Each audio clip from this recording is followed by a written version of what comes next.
Ooh, 808 squad. I ain't never had shit, nigga. I grew up, nigga. Got this motherfucking bag. I'm feeling myself, for real. All this money on me got me feeling myself. All this drip on me got me feeling myself. All this jewelry on me got me feeling myself. This shit ain't come to me, I had to get it myself. Hey. All this money on me got me feeling myself. All this drip on me got me feeling myself. All this jewelry on me got me feeling myself. This shit ain't come to me, I had to get it myself. Hey. Smoking on that gas, I know it's bad for my health. These niggas ain't trying to help, they down for themselves. I used to be broke, had to get it off the shelf. I used to be broke, now I call myself well. Yeah. I'ma buy a bottle and you know it's not a problem. I order up a room, baby, let's hop in the shower. Lil' baby, she a model and she suck it like a bottle. Lil' baby, she a swallow, she ain't even got a goggle. Yeah. Used to be broke back in the days, working for minimum wage. See you stuck in your ways. You don't even like getting paid. See, ain't got time for that. Don't even got time to rap. Stop all that line count. I'm running to the money itself. All this money on me got me feeling myself. All this drip on me got me feeling myself. All this jewelry on me got me feeling myself. This shit ain't come to me, I had to get it myself. Hey. All this money on me got me feeling myself. All this drip on me got me feeling myself. All this jewelry on me got me feeling myself. This shit ain't come to me, I had to get it myself. Hey. Money, money, money, money, money. I gotta get to the cheddar. Left some money on the dresser, baby, you can have whatever. Her feet gon' be softer than feathers. Babe, you know it ain't no pressure. Finessing these niggas. I ran up a check on these niggas. Fuck it, I'm out on the grind. I heard my life on the line. Looking and dodging the crime. Looking like a dollar sign. Mama asked was I'm fine.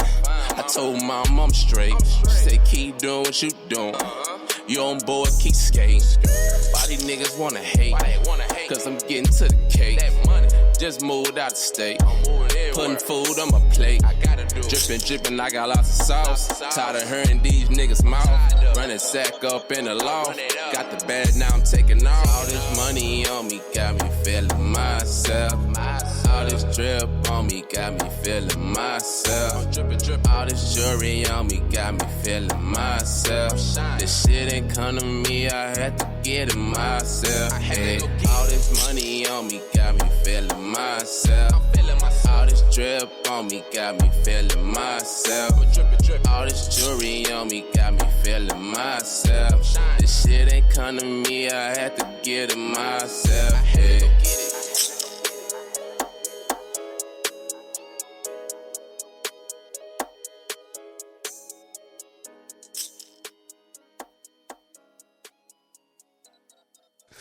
Welcome to the greatest show in the world. The Spillover. Yo, we've been doing this so long. We like vets at this shit. Has it been a year? Not quite yet. We're a few months off. Few months from a year. Yeah, we're going to have to do something special for our year show. Yeah. Our year. We might have to make that one a Friday show and turn up. Something, bruh. Something. Or do it like at somewhere. Do a like at a Applebee's or somewhere. Yeah. Like on the spot broadcast. They can come hang out with with the Spillover. Yeah, something like that. We might. All right, but you already know how we do it. You know who it is. Drink Lockhead. It's Reggie. Big bro. Yes, and you are listening to The Spillover. The Spillover, where we talk about every fucking thing, but you know how we started off always with sports with the S. Let's go. Hey, so we got to start it off, unfortunately, on a sad note. You're not sad. All right, first of all, it's not about LeBron. Oh, okay. A legend has passed. That is sad. Lakers legend Elgin Baylor died. Oh, wow. Age 86. Man, that's sad. Yeah, man. I love Elgin Baylor. A legend. 2 legends go down for the Lakers. That is a problem. What is wrong? This What is is a going real on Laker in LA? legend. LeBron ain't no damn legend. Yeah, he been there 3 seasons. First of all, LeBron, he's an NBA legend. He's not a Laker legend. That's the problem. He's not a Laker legend.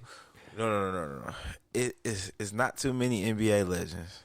So when you're an NBA legend, they not retiring his jersey. Wait. When you're an NBA legend, anywhere you go, your jersey, I guarantee you, they retire LeBron's jersey. He's not gonna retire.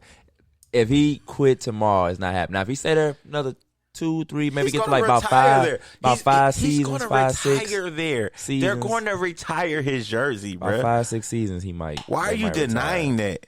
They're going to retire his jersey in Miami. They're going to retire his jersey in Cleveland. Jersey in Miami. I don't know, but no, it's not officially retired. Where it's in the band, up in the, you know what I mean? They ain't had the ceremony. Yeah, nothing like that because he ain't left the game yet.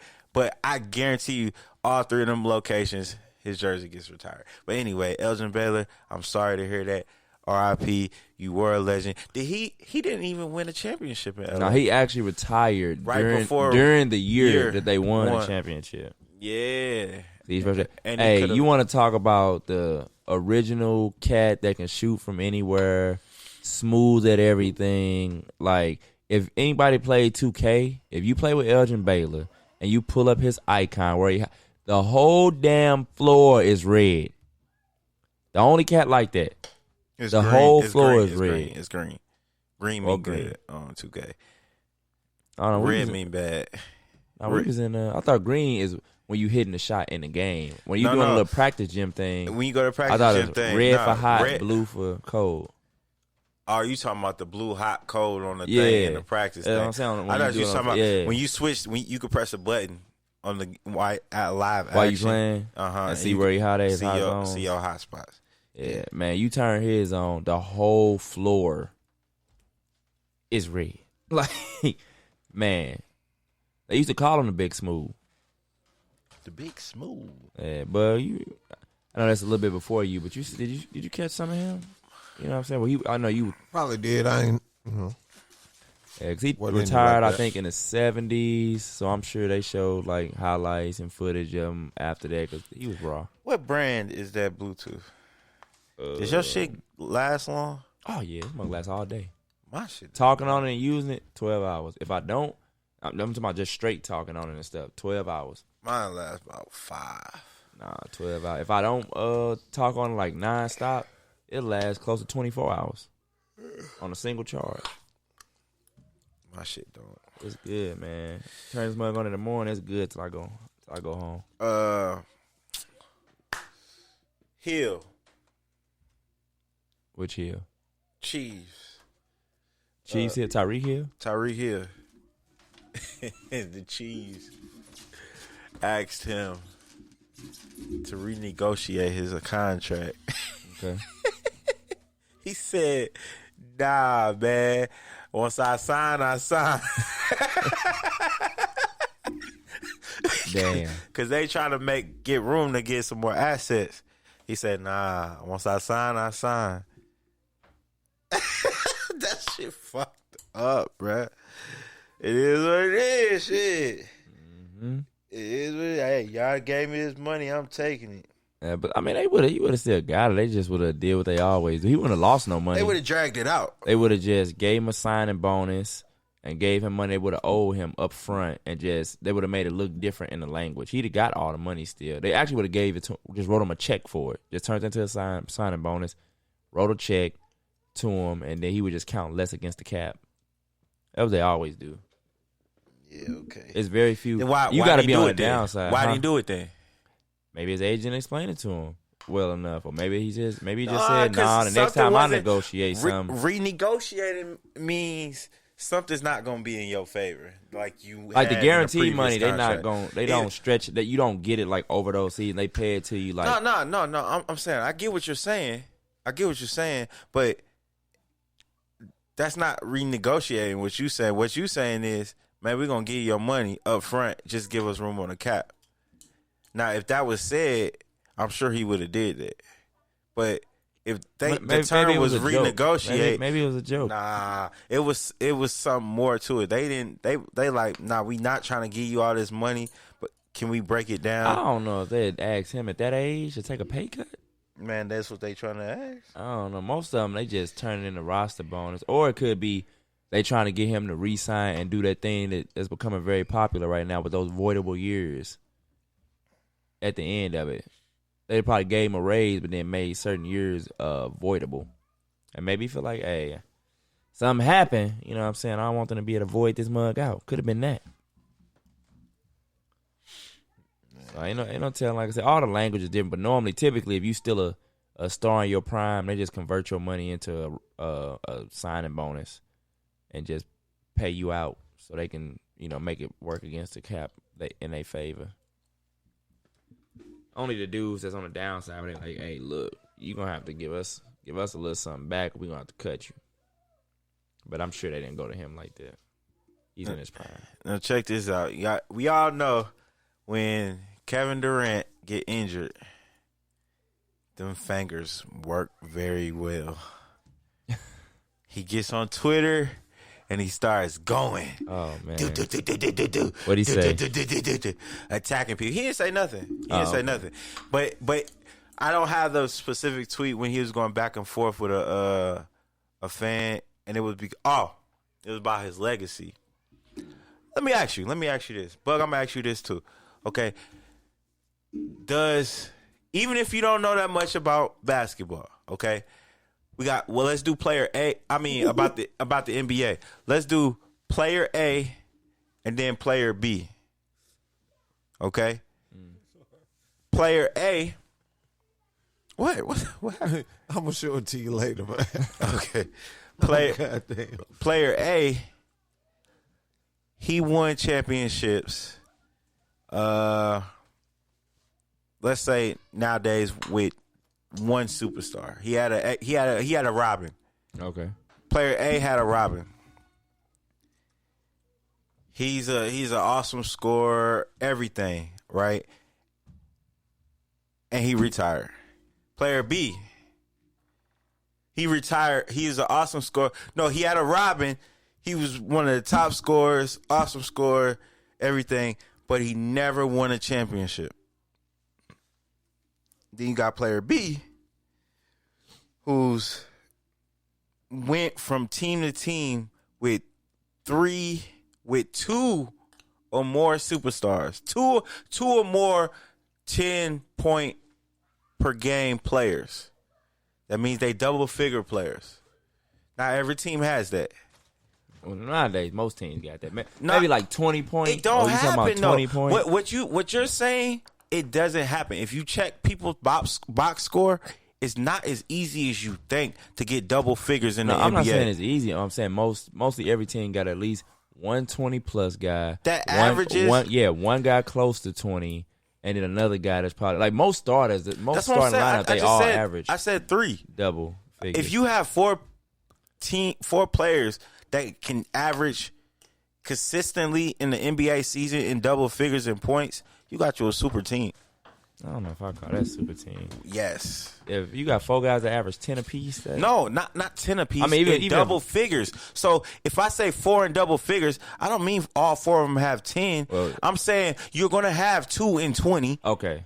You're going to have 2 in 20. You're going to have 1 in 15. And you got the last man, the fourth option in double figures. Okay. Not many people have a fourth option to score double figures. All right, I see what you're saying. That doesn't happen. And when that does happen, it's usually a super team. So player B always has that for all his championships.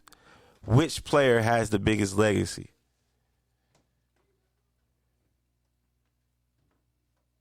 They said this dude player A had a Robin, but they just never won again. Never won, but he has most of the scoring records, scoring titles, defensive player of the year, all that. Boom. But this player got 5 rings. Is he the best player on that team? Or is he just one of the group? He was always considered the best player, but he didn't perform top notch all the time. He performed when they needed him to, but he was always the best player. If he performed when they needed him to, and he the best player, then the dude with the 4 rings people gonna always look at him like he had the better impact. Even if he had no accolades, as in like, are you talking like MVP type accolades? Yeah. And this dude got MVPs. He got MVPs. I probably got to go with B just because it's a logic that goes around that. The logic because you don't have a stacked team, it's easier for you to get numbers. Like Kevin Love. Kevin Love always had MVP type numbers. People write him off and say, well, you was just on a bad team, so of course you're going to put up numbers. Chris Bosh, another dude, well, you was on a bad team, of course you're going to put up numbers. And they can say that about that dude. Well, your team wasn't all that great, of course you're going to put up numbers. A lot of people feel like it's harder when you have other great players to still stand out. If you're the greatest player, you're going to stand out. If you're the better player, you're going to stand out regardless, okay? But it's the fact, this is the part where it kills. When that player sits down, the next player is a great player too. Like the next up player is a 30+ point per game player too.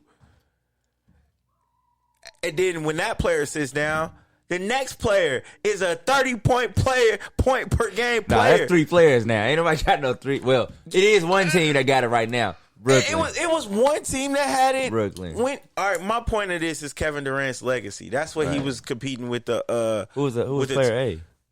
The player A was just somebody I made up. Okay. Just how people's gonna value a person that never did nothing. Like a Charles Barkley. You know what I mean? Like, would you say Kevin Durant is greater than Charles Barkley? Yes. Wow. Because Charles, you can't drop Charles into a situation with other good players, and it's an instant title. That Warriors team, dynasty, it is Kevin Durant. If you put Charles, they're not a dynastic team without Kevin Durant. If you put Charles Barkley on that 73-10 Warriors team, they're winning a championship. What are you saying? If you put Charles Barkley with James Harden and Kyrie Irving right now, they're winning a championship. What are you saying? Yes, they are. I don't know if their attitudes would mesh. That's the problem. You remember he had a great team. He had who's all on that team? It was him. It was Akeem Olajuwon. They were old, Scotty. bro. They wasn't. Yes, they were. They wasn't bad though. They were older, but they wasn't bad. Just like Boston when they got together, they were older, but they wasn't bad. What's the name? You gotta watch the Scotty did so to have bad problems. You gotta watch the podcast with Stephen because that was Stephen Francis' rookie year when they came to that team when he played for Houston, and Stephen Francis talked about that. They were old, bro. Like he was like, man, them guys, I really, because Stephen Francis, he was a superstar of that team, even though he had all these legends. They always like, bro, just give us the ball. Their attitudes and stuff didn't mesh either. That was something else. No, he said a lot of people talk about. He said there wasn't a problem in the locker room, bro. Man, everybody around that team said that didn't matter. Other players said it. If you go look up, that's one player how he feel. I'm giving you the play, but that's one player that was, and he wasn't the leader of the team. He was the best player of the time. He was not the leader of the team. The leader of that team was Akeem Olajuwon. And everybody said that. Charles Barkley even said that on the TNT interview. Bro, they didn't have a problem. Charles Barkley even said we were old, bro. He called themselves the Bengays. They were old too. After every game, Steve Francis said he walked in the locker room and it smelled like somebody dropped a Bengay bomb in that motherfucker. Well, what Scotty said was, and I'm gonna take his word. That's because Scotty always tried to be the man. He wanted to prove himself. Scotty said that Akeem, he was old and kind of breaking down. He said Charles did not have a drive to win, which everybody on the majority of the team, except the original Philly team he was on, said that same thing. That he was not. He didn't have a drive. He didn't have what it take to win a championship. And he said Steve Francis was good, but he wasn't that guy. And he was good, and he definitely wasn't that guy. Because Scotty been around that guy, bruh, so he's qualified to say. They were old, bro. They were old. But Barkley never had a great work ethic on none of his teams. It was a bunch of old guys who could make it to the point but couldn't finish. They made it to some good looks, but couldn't capitalize. Because Charles had some good teams. That original Philly team he was on. I mean, let's get off Charles. We talking about Durant's legacy. Okay? Yeah, Durant legacy. Without him, there is no Warriors dynasty. The first time that they went to the championship, and I like the Warriors team. How many you championships did the Warriors have before Durant got there? One. And through every round of the playoffs, the best player was hurt. And when he got to the playoffs, in the finals, the second and third best players was hurt that year. Oh, my God. And it was just LeBron. Kevin Durant walked. And LeBron still almost got them to 7. Bro. Still almost got them to 7. Even with that. Kevin Durant almost walked to a championship. He made them unbeatable, yes. But they didn't have no guy they weren't unbeatable, bro. That 73 team is one of the most overrated teams ever. All they needed was Harris Barnes to make the shots. Harris Barnes was horrible and play defense. That's he was what I'm horrible saying. the whole series. Kevin Durant was a Super Saiyan Harris Barnes. That's all it was, bro. He like a Super Saiyan God Harris Barnes. That's what I'm saying. He was just a better, lankier dude. Way better. He the one that could be counted on in the clutch moments. Like I said, you don't even have to take Kevin Love out of it. If he would have just had Kyrie the whole time, that Warrior team losing 5. They weren't that great of a team. The best player on every team was hurt. Every single round they played that year, they won the chip. Every single round, the best player was hurt. No, that's just the greatness of LeBron. That's why what do that got to do with everybody being hurt? That's why you sprinkling down that greatness to the other teams. But that team wasn't great, bro. It wasn't great. That Warriors team was dominant. No, they weren't dominant. They were dominant. First of all, you don't get to be in a dominant team conversation if you don't win a chip. They were dominant, bro. They didn't win the chip. The reason why people wrote them off after the first year, because they said everybody was hurt and y'all didn't have that great of a performance the first year. And LeBron was hurt, and everybody said, it was conscientious. Bruh, everybody said, Kevin Love, Kyrie there. It's over. Couldn't stop. Look, I don't like the Warriors, and I'm boosting them up. You couldn't stop the Splash Brothers. You could stop them. You couldn't stop the Clay underperforms every playoff. No, you couldn't stop the Splash Brothers. And then once they sit down, you couldn't stop that tall, lanky, fucking Sean Livingston? Sean Livingston. Sean Livingston, he's giving you not even double figures. He's giving you 7. 10. He's giving you 7. He's giving you 10. He's giving you 7. And he working a point guard. He's giving you 7. He do work the point. He giving you 7. He giving you 10. Draymond's gonna give you. That was like the last year. That was like the last year he averaged. He averaged over 10. That got him a contract. And probably in that series, he averaged over 10 in that one series. He was doing his thing. He was coming in killing. Then Andre, he was not killing. Andre got old. Andre got hurt. He still having back problems. Man, hey, look, I'm boosting them up, man. They weren't them guys. They were. They was. If LeBron had his full team available, they'd have lost. And them other series, I agree. If them other series, if dudes would have had everybody, best player went down that year, including the finals. Every single round they won, the best player was hurt. That matters. Not having your best player available matters. Excuse though, is because you can't do next man up in the NBA with the best player because everybody knows the players are what win the chip. No. This ain't football. This ain't football. No. This ain't football where everybody has each one of them have a small role that goes to the whole. One player can totally change everything with a team. So don't say it's next man up because you can't just you want it to be next man up. It don't work like that. You take Magic off the Lakers, ain't no next man up. You take Jordan. That's how Delly did with the Cleveland. It was next man up, and they lost. But he did his thing. They lost. They won when the man got back. When Kyrie got back. No, he did his thing though. No, he played well. He played his heart out. No, it wasn't his fault though. That's what I'm saying. It was because he wasn't as great of a player as the player he replaced. No. LeBron had nobody else on that team that could get a bucket. The player he replaced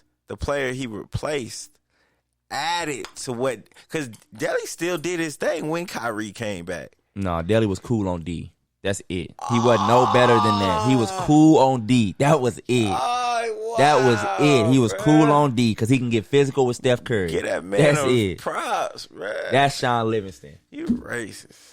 The boy got you 9 once. And it wasn't even that's his playoffs. That's his playoffs. That's his playoffs. He got you 9 once, and it wasn't even with Golden State. It was with Brooklyn.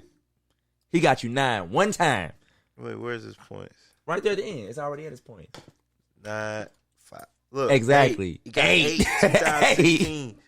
That's an average, 16 is when they lost. Some of them games, he put up. For it to be that low, 15, that means other games he didn't even score. For it to be that low, that means he didn't even score. Those were them games when Curry was going for 50 and what's the name was going for 67. Who? Clay. Clay don't go for no 67 no playoff. Clay always, all his numbers go down in the playoff. People talk about James Harden. Clay need to get some of that criticism because his numbers go down every playoffs. Nah, man. He gets you 20 in the regular season, and that shit drop down about 16, 17. He do his thing in the playoffs, man. Man, them dudes was kind of, I like the Warriors. You know I like the Warriors, but them dudes was very overhyped pre-Durant. And that's what pissed Durant off. He like, man, get real, dog. Y'all got the only road. That's the only road I've seen where somebody was able to play. Durant is cool to me. But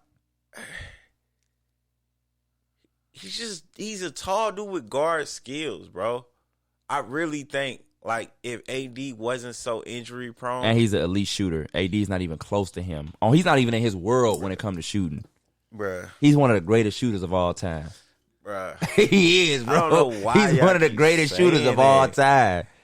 Especially that tall. He's actually at 6'11", 7 foot. He's the greatest shooter of all time at that height. He's better than Dirk. He's better than Bird. All of them at that height. Well, Bird wasn't even that tall. Bird wasn't even as tall as him. He is not a better shooter. Yes, he is. Than bro. Dirk. Yes, he is. Dirk can't mess with Durant.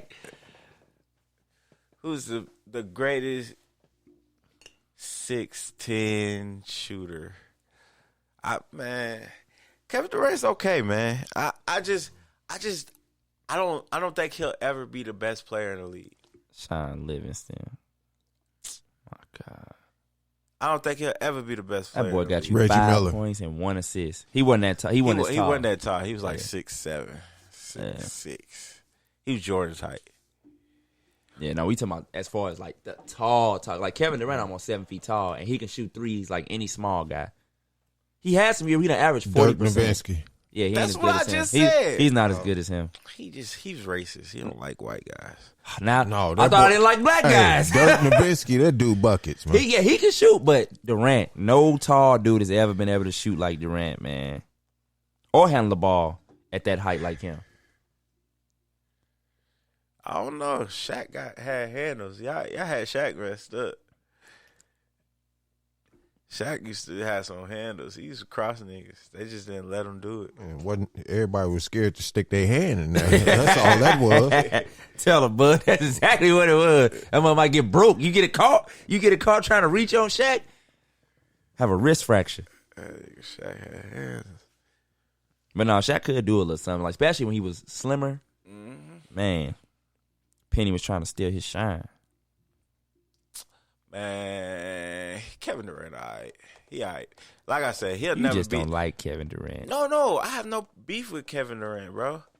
I had beef with him when he left he left my dog Westbrook like that, bro. Man, everybody leaves Westbrook, bro. They could have won a championship. They may have could have, but Westbrook be too Westbrook centric. That's his game. He just one of them dudes. He like Oscar Robertson before he realized I need to slow down and play point guard. That's who he is. He Oscar Robertson before Oscar Robertson gave you all them triple doubles, all the numbers you wanted. That's who he was. But it wasn't until he slowed down and said, you know what, Kareem, you're the best player. We need to run through you. He finally won. No. That is when he won. He did that as soon as he met Kareem. Yeah, he said. That's what I'm saying. He humbled himself and said, you know what? You number one, I'm number two for once. And he won.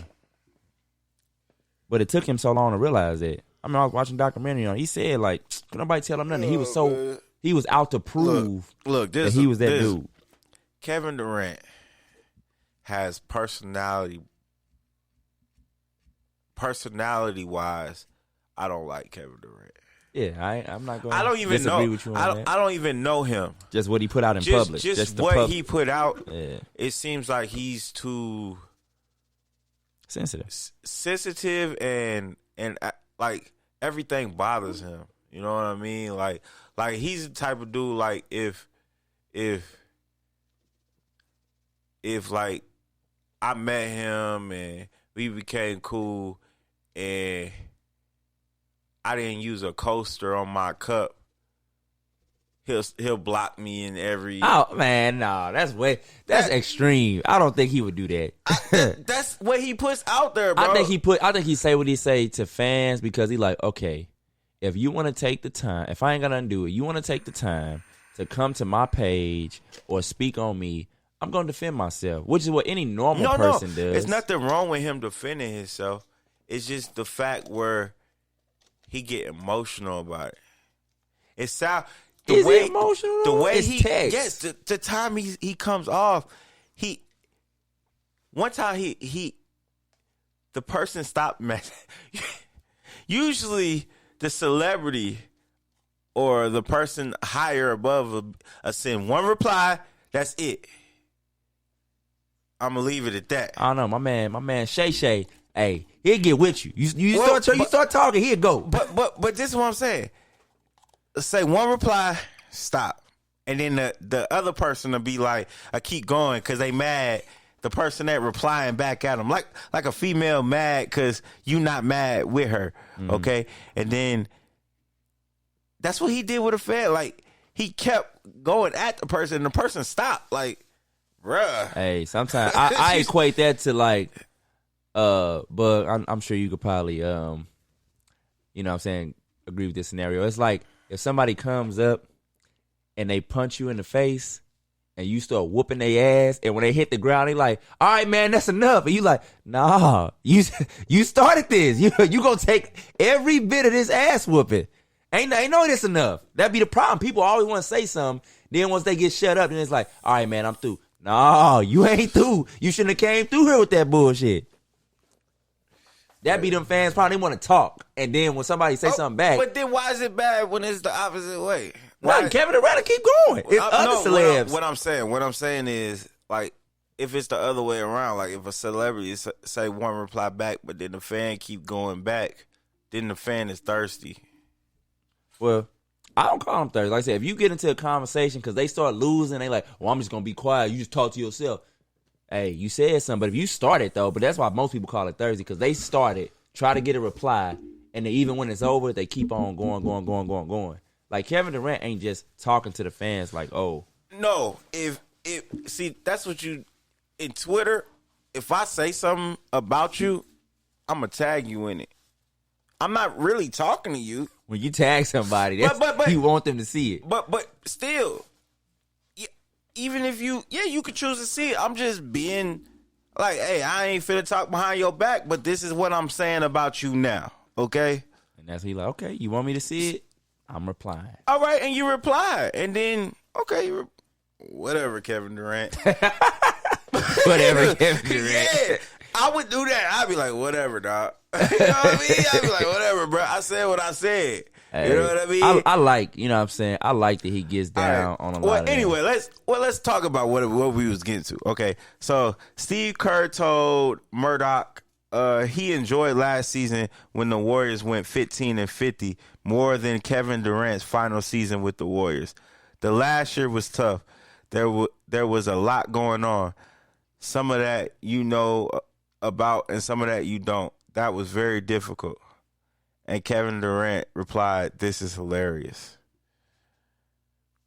Even Stephen Kerr said, my team was better when we was losing. I don't think he said better. He said it was easier. But that's because, like everybody say, especially people that love LeBron or people that love Jordan, it's always easier when you have no expectations. Last season, there was no Clay, no Kevin Durant. Draymond was in and out the lineup. Curry was hurt. You have no expectations. Every game you won, good job getting it done. You have no expectations. Nobody expects you to do anything. They expect y'all to get the number one pick in the draft. So, yeah, if you could just be out there making $10, $20 million a year and nobody expects you to do your job well, is that not easy, Trick? Like, would that not be the easiest, funnest thing in the world? Like, I can go out here and literally, no matter what happens, nobody's going to hold it against me. It's basically like you can go to work and ain't got to work all day and nobody going to say nothing. That's pretty good. Yeah, that's pretty much what he did. Like, come on, you even said, man, we used to talk about like, man, the Warriors, if they need to get some pieces, but last season we didn't even talk about them. It's like, no, nothing's happening here. Curry got hurt 5 games to the season. Draymond played 10 games the whole year? Well, actually, we were talking about them. Everybody wanted to beat their ass. Yeah, because they've been winning. Yeah, I'm saying. No matter what. So they were still but Curry in the conversation. Yeah, Curry didn't I'm just saying, he was out there frustrated, bro. He was cursing. I mean, he got to get frustrated because he's a competitor on the inside, but he's thinking like, he was pissed off. I can be mad, but it really doesn't matter because all I know is my guys ain't here. These are G League and backup dudes that's not really going to ever see the floor when my actual team comes. Okay, LaMelo Ball. Oh man, my dude fractured his wrist. He probably done cost himself Rookie of the Year. Now, Bug, I know this in your wheelhouse. You remember Magic, man? How fun it was to watch Magic then play once he hit the league. All that excitement and enjoyment he played with up and down the court. You know what I'm saying? That's how it was watching this kid play, bro. This dude, that's the most enjoyment I done seen out of a player. The funny part about all this, I used to hate this dude. He used to talk bad about man, this but kid. he changed though. This was and years ago. I was like, man, this little nigga gonna be nice. He's not. Man. This is 7 years ago because he was back then. He was 12, 13. Now he 19, going on 20. His game was totally different. His shot was totally different. His mentality was totally different. Now, oh man, he's some fun to watch, and he playing Charlotte. Of all places, he got Charlotte as a team people want to see. You know, people ain't wanted to see Charlotte since the early 90s when they had Larry Johnson, Alonzo Mourning, Muggsy Bogues, and all them. Dale Curry and all them. See the new Big Lots. But, man, it's fun to watch. I know you don't watch basketball, but if you want to see people getting up and down the floor, passing out all that, pat I've the seen him ball. his first couple of games. Man, watch him now that he's starting. Well, you can't watch him now, but if you can go back and see it in them games, man, he's just fun to watch. That whole team, they just be out there enjoying it. Like, true enjoyment of the game. Miles Bridges is that. That's like that that's guy. Drake dude right there. Like that guy. That's his dude. I like that dude. But he hurt. LeBron James is hurt. He got a high ankle sprain. They saying right now they don't know. I know I watched him roll around on the floor like a damn baby. Oh my God! Hey, he got up and got them 10 points. Got that other 3 points so he could get that 10. I thought he done broke the tibula or oh yeah. Well, hey, Kyle Kuzma did come out and say, you know how many times I done rolled both of my ankles in and out? LeBron lost some cool points for that one, bro. Hey, Kyle Kuzma literally said, did you see that quote? He said, I never heard LeBron scream like that. He said, I never heard him scream like that. Where the memes at now, dog? You got to have a LeBron crying meme now. You got to have, it's going to be like this. Oh, that's not funny though, man. It's not funny. Speedy recurred, but even Drake had to laugh. You know, he heard Kyle Kuzma quote. He would have never brought it up either if I would have said that. In his defense, I never heard him scream like that. A sprained ankle does hurt worse than a break. But I ain't never rolled around on the floor like that. Well, you know, he actually be kind of dramatic with most stuff that he do, but he always get up and shake it out. That's why most times people be like, the only thing that was different is that he screamed like that. Normally, as far as looking, you know, mouth open, he always do that. And then he'll get up, you know what I'm saying, like kind of shake it off a little bit, and then he'll go back to playing. This is the first time he ever was like, you know what I'm saying, actually screamed out loud like that. And then he made sure he got to his 10 points to keep his record alive, and he ran out of bounds and ran off the floor. It hit my Google as breaking news. Yeah, it hit mine too as breaking news. I looked at the video, I could do nothing but laugh. Oh, my God. I'm like, damn, he must have tore his shit up. Hey. And then they say it's a sprain. But like we've all said, these players, no. and we've all agreed, they care about their records. Because no matter what kind of pain he was in, he stood up and stood in that corner till somebody gave him that damn ball. He shot that 3. That mug went in. The thing said he got 10 points. He now in double figures. His streak stays alive. And he ran out of bounds. Ran out of bounds and left the game. And now y'all think NBA is even more rigged because LeBron can't shoot like that. Hey, when you hurt, hey, I'm a witness. When you hurt in that adrenaline pump, man, it's like a steroid. Your hand goes up. The most shots I done made back to back in the game is when I got like hit in the nose and a little blood came out and I was in pain. Oh man, bro, I completely rolled my ankle. Take the shoe, tighten that motherfucker up, and finish out the game. Man, I'm telling you, man, that adrenaline that comes with getting hurt is something else. LeBron hit that 3. He said, "Whoo, that's 10." Vogel, I'm out. I'm gone. Then he took it out on that table. Don't hit the table. Ain't the table fault. Table won't bother nobody. Man, look. But yeah, I hope he come back though. I hope he come back good. I hope he come back quick. I don't like when players get hurt, especially players I like. I don't like when players get hurt. You don't sound like it, bro. I don't like the situation. Like I said, the screaming was funny, but I don't like when players get hurt, man. I don't like when people's livelihoods get in jeopardy. I don't like when people they can't do what they love. I don't like that. Aaron Gordon requested a trade. Yeah, but he said don't send him to nobody that ain't no contender. He ain't re-signing. Yeah. Because they were trying to send him to somewhere. He said if they not contending, I'm not re-signing. He might get traded. Lonzo Ball might get traded, they said. People after Norman Powell up in Toronto. You know, he done broke out this year. Clippers want Lonzo Ball. Yeah, that'd be a good fit. And then cut Patrick Beverly ass. Man, if Clippers get Lonzo Ball, they gonna be probably a good win fit. the championship. Yeah, that's gonna be a good fit. And then Lonzo Ball gonna be the known for winning LA Clippers a championship, and then LeVar gonna be LeVar gonna lose his mind. I told you, Lakers. I told you about my boy now. Now LeBron is headed on his way out. My boy just got to the pinnacle. And then if the Clippers pick up LiAngelo, oh Jesus. He gonna all but choke LaMelo out till after that rookie deal. Get his ass to LA. LeVar said, and I quote, LeVar said, "My boy LiAngelo 10 times better than LaMelo." He just talking. He just talking. On no level has anybody said that. I remember when they was all in high school, everybody said LaMelo was better than LiAngelo then. He's bigger. He's stronger. You know what I'm saying? He can probably play a couple different positions because of his strength. Who? LiAngelo, because he's big. He got them shoulders. He got LeVar's shoulders. He's not tall, though. He's a 6'5", 6'6". He not 6'5", 6'6". Yeah, he like 6'4". Yeah. I think he like 6'5", 6'6". Because LaMelo like 6'8", and Lonzo like 6'7". He play 3, 4. That's kind of small for that position. It's small for a 4. It definitely is small for a 4. Nowadays, the way every position is shrinking. But he gonna be a stretch though, so I don't know. Hey, I know his jumper better than all of them. You think so? Yeah, I know so. LiAngelo jumper water. Yeah, they got him. They got him listed 6'5", 215. Yeah, I knew he like 6'4" for real. 6'4", 6'5". But his jumper water.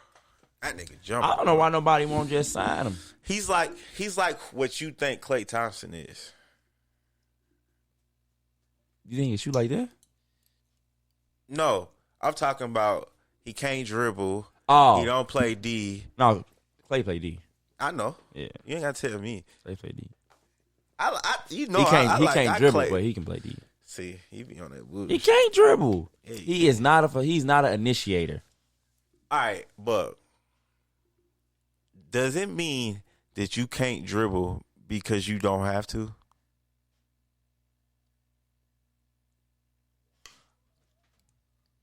Can't answer that question. But doesn't mean you can't dribble. You can play a position and never have to dribble, and nobody never knows you dribble. But I've seen him dribble, and he's not an NBA. He's not up to an NBA standard. His first step is nasty. That's the first step. And the cross, you don't need the first step with the cross, that's a skill. I didn't say he's not skilled. I said he's not an initiator. You cannot put him in a position to be initiating offense. When you say they dribble, try and it doesn't dribble, it doesn't go well. When you say dribble, in my head, you think just regular like dribble moves? No. When you say dribble, in my head, in my head, I'm thinking in your head. You get what I'm saying? Yeah. In my head, in your head, I'm thinking you mean Allen Iverson, Kyrie Irving, and Isaiah Thomas. Nah. When I'm saying those dribble, are elite, bro. I consider people being able to dribble. When I call you a dribbler, I say you can dribble. I'm talking about you can. He's not Curry with handles. Yeah, I know he's not there. Okay, but saying he can't dribble, that's crazy, but bro. That's what you need. You need that niggas. to be a superstar. He has hit niggas with a hezzy and a cross and a step back. Clay is a great, you know what I'm saying, second option. What we was arguing about was him being a first option. I said, you can't be a first option. You can't initiate. He can be a first option. He cannot initiate. He's going to have to go somewhere with somebody else 100% of the time. They need two other people that can initiate. He's not a Devin Booker. He can bring the initiate. ball down the court. He's not an initiator. Bring the ball. But he's never had to do that. Have you seen him having to bring the ball down? Yeah. When Curry was hurt, he had to do it. And when him and Draymond and all them and Durant was all crying, we need Curry back. Yes. It's just easier when you got a dude who can shoot from anywhere. Curry also handles the ball and brings it up. Draymond will do it every now and then, but not against pressure. Draymond do all his work. High post, top of the three is where he do all his work as far as initiating. It works. Yeah, as far as initiating. It works. But if they got somebody trying to pick him up, like and put some pressure on him, they don't even play and get like the ball that, out bro. of his hands. They get the ball out of his hands. Clay got handles, bro. Clay can dribble. He ain't got handles.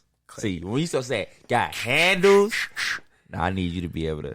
I need you to be able to initiate for yourself and others. Have you seen as a that first boy? option? You see when he was in college?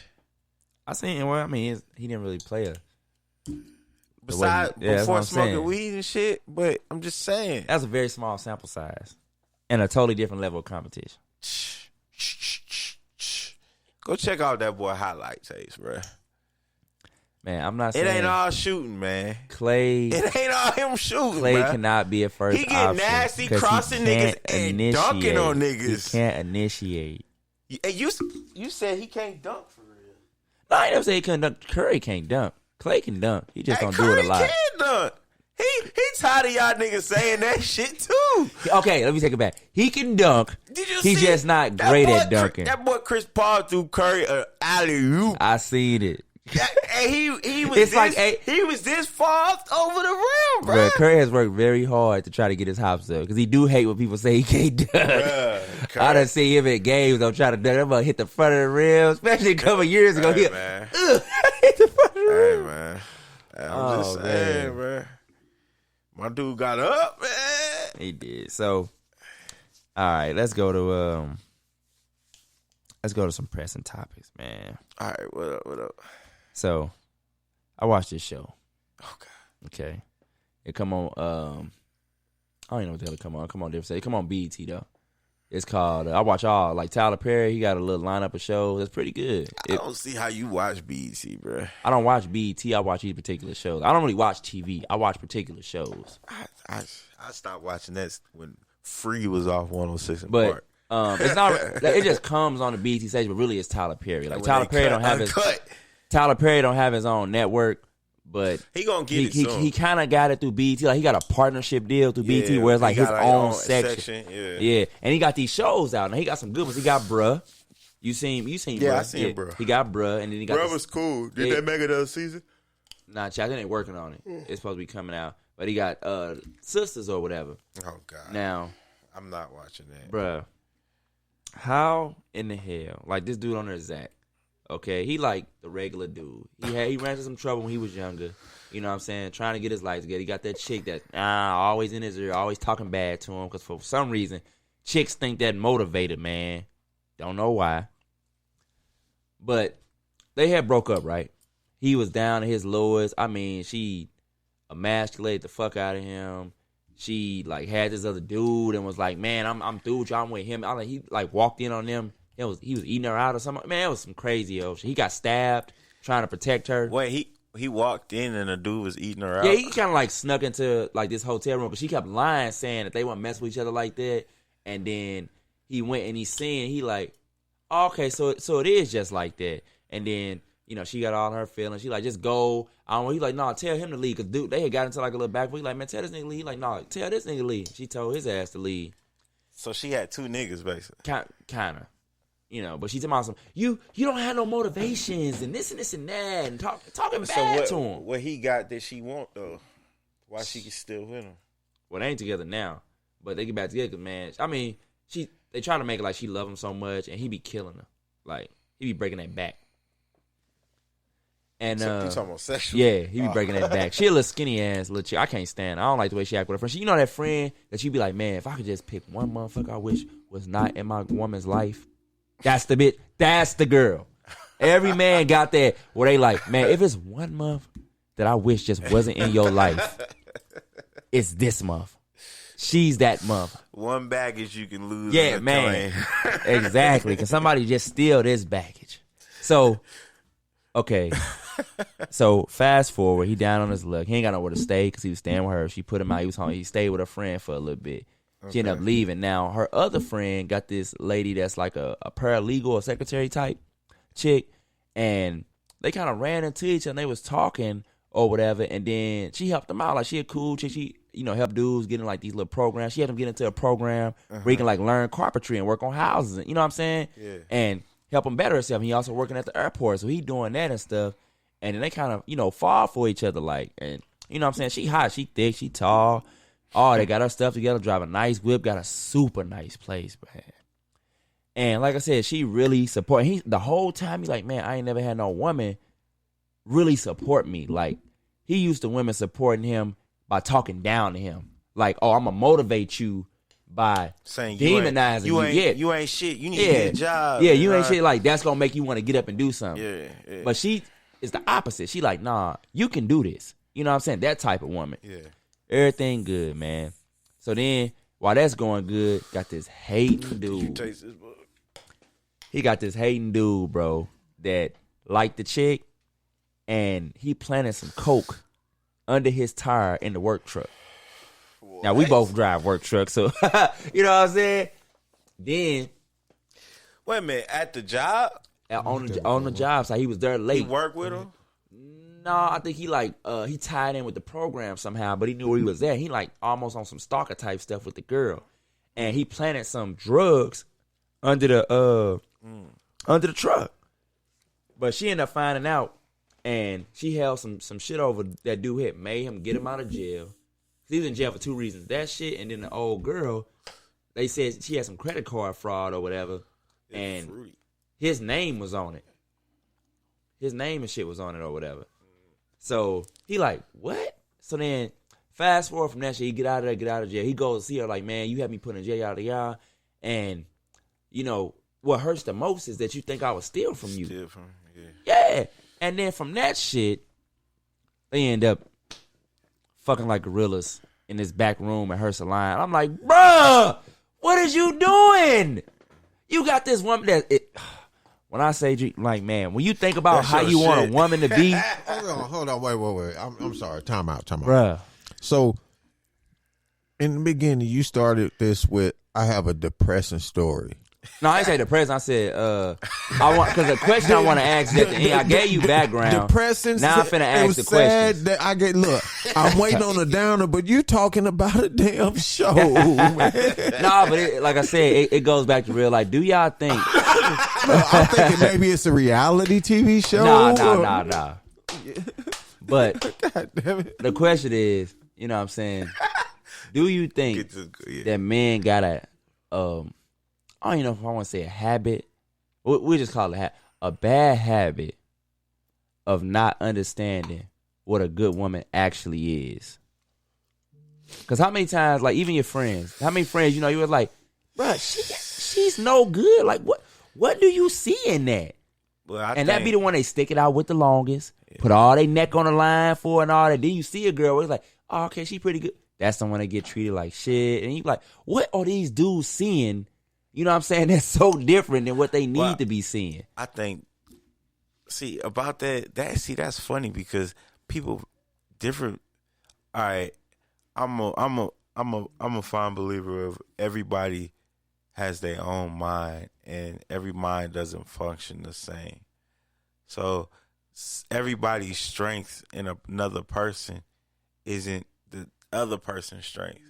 So what you may see in a girl, all right, like, let's say you got a friend that has a girl who, when you around, all you see is her treat him like shit.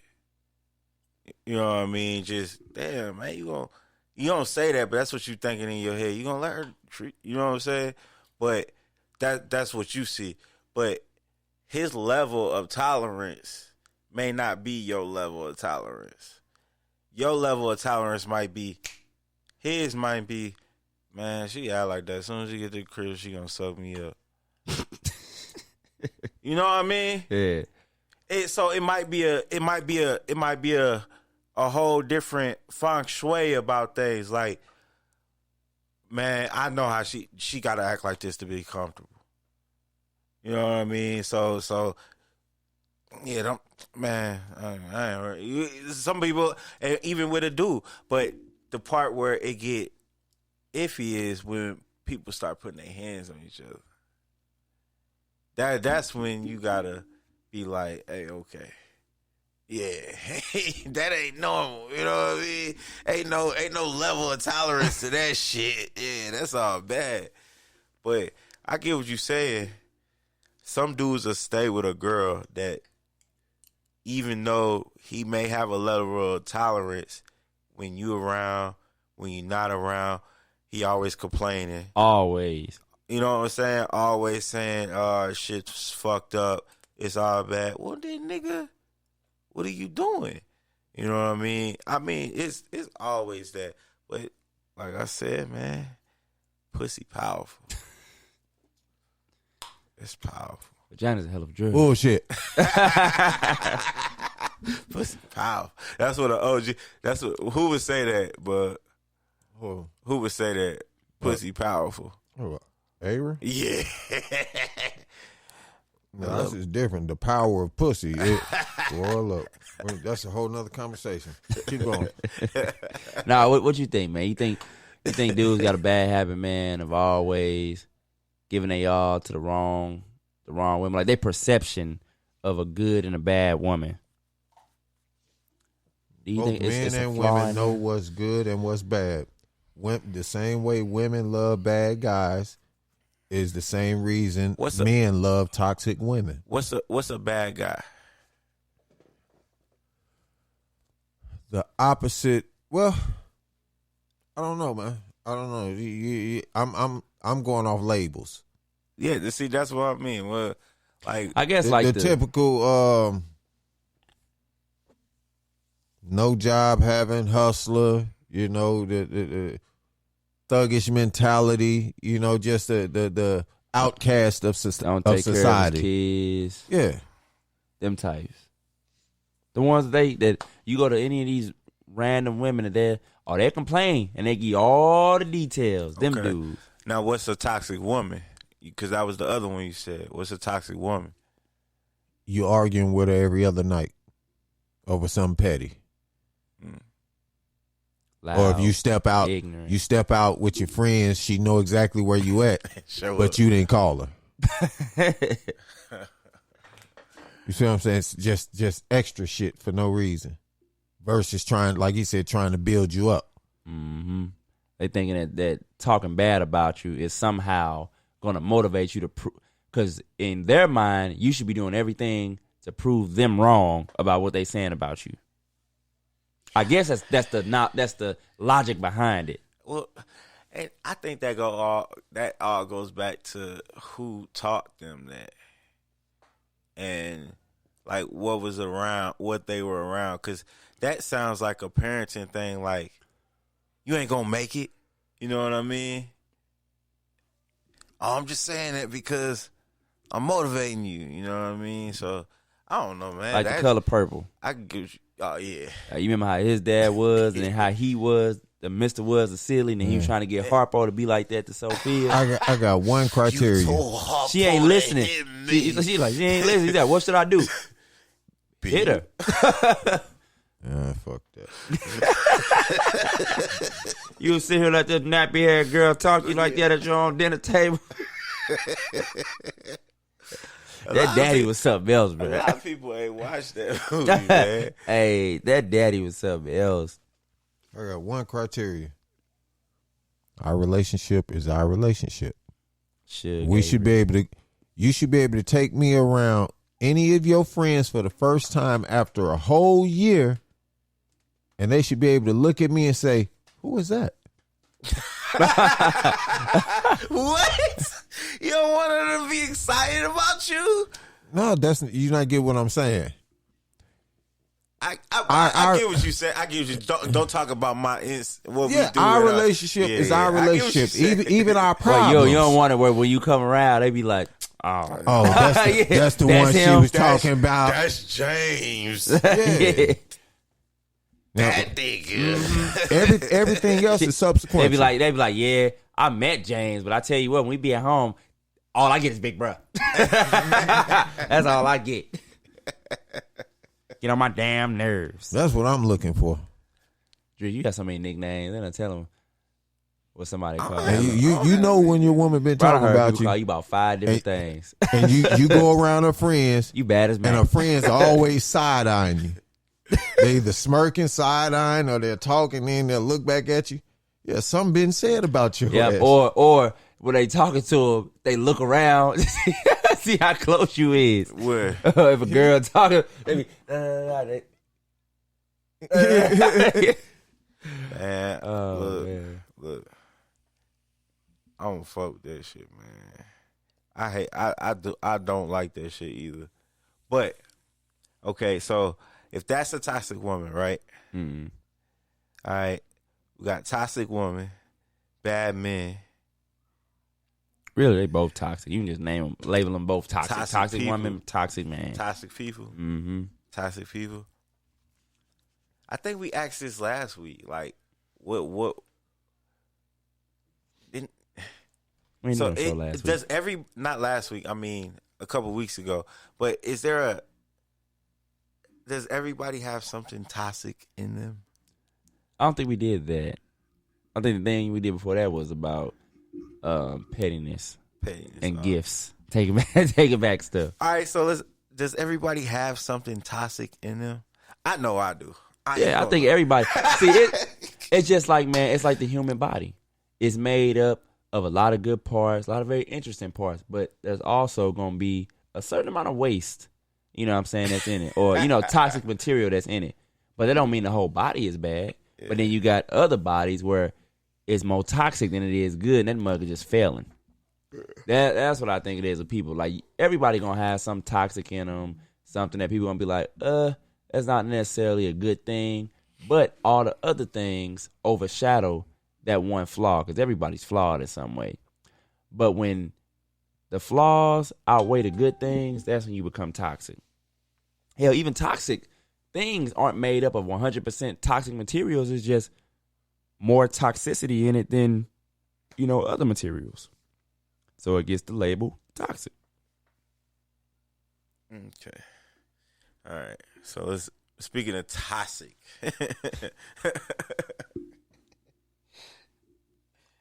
This is probably be very toxic to bring up in a marriage. Okay. If you're about to do spousal rape again, we ain't got far enough away to revisit that. Ain't no such thing. Oh my God. Oh man. My God, please. When we do the 1-year anniversary, we're going to have to bring up our most talked about topics and revisit them. And this time we can do it when we out somewhere on location. We can ask people, hey, is it a such thing as toxic rape? We need to film it. Yeah, I said toxic rape. What am I talking about? Yeah, toxic rape. Is such thing as toxic rape? Hey, you need to calm down, bro. All right. Yes, all rape is toxic. Is it okay? Is it okay for a married man? So I want to reverse this, but I want to ask the man side first, okay? All right. And see what y'all say. Is it okay for a married man to co-sign Nope. an apartment or a house for his kid's mama? Hell no. Say that again. In the relationship, you talking about like she needs it now and you're already married? Or you're married. Say Okay. that question again. Make sure you word it right now. Is it okay for a married man to co-sign a house or apartment for his kid's mom? Hell no. Unless you want out your marriage. yeah. If that show go, So What if them kids obviously need to stay with you? Because your wife, no, bro. She don't look like you gonna tie up there is no your such assets and shit. There's no such question as that. Not one with a good answer. What woman? what woman? Now I'm assuming we're talking a black marriage, because what African American woman? Any marriage. Well, a white man, they got a lot of credit. A white woman might go for it. Yeah, they got a lot of credit. You'll find a white woman that'll go for it. A black woman, it ain't happening. I'm gonna say no level. A white woman might say, "Yeah, we'll co-sign, but we're gonna own it, and then she can stay in it, and then refinance it so we can make triple." That's probably what a white woman do. It's not going to happen, and ain't no man finna go for that either. All right, so reverse it. Hell no. I would listen. The type of man I wish you would even approach me to ask me that. That's certain shit you gotta filter out before you even bring it to me. What if they be like? What if they be like? But, babe. We need a stable place so the kids can go. I co-signed for a damn charter. I think I told this story 2 weeks ago. God damn it! Yeah, that should have never happened again. I ain't co-signing shit unless we married. And man, look, and ain't do it, Drake. It ain't no way to play devil's advocate. Ain't no way to get around. You cannot do it. You cannot do it. All right, let me read these comments then. Somebody say yes, call them. And if you listening, tune in because we finna talk about you. This is a lot. All right, Dave said, if your wife... Wait, hold on. Wait, is that the first one? Oh, okay, yeah. Dave said, if your wife says it's okay with it, but she probably won't, so the answer is a no. Debbie said no. Jenny said, where is her man at? I told you. She black. Yeah, she black, bro. She said, where her man asking, at? I was telling you. Paige said, I would say yes, especially if she's a good mom and handle her business. She's white. The wife should be okay with it as well. Click on that page. Tell me she ain't white. She black. Click on that page. She black. Is she mixed? No. Right. She lived deep in the suburbs. Flip it around. Let me see. She was St. Louis. Let me see. I ain't buying that shit. I know her. She's gay. Oh, she got one of them attitudes. That's my sister's fiance. So yeah, I'm sure it would be fine. I'm sure it would be. What? That's my sister's fiance. What? I did not know that. Okay. So she's gay. Yes. But what does that mean, though? She's a liberal way of thinking. So that means she's left wing, dog. Does that really make you that way? Hey, I gotta bite my tongue. You trying to make us go viral. I was gonna tell you something, and it'll make you think about some shit. Okay, Angela said, "Man, hell no."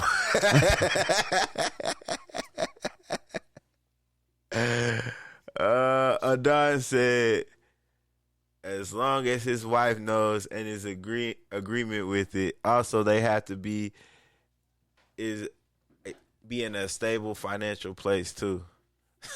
Man, fuck that politically correct answer bullshit. And nigga, you know what's going down. Adon, sorry, man. Terrence, hell nah. Turner style. Ashley said no. Lakia said nah, she's an ex for a reason. Ellie said, I mean, is he on or off child support?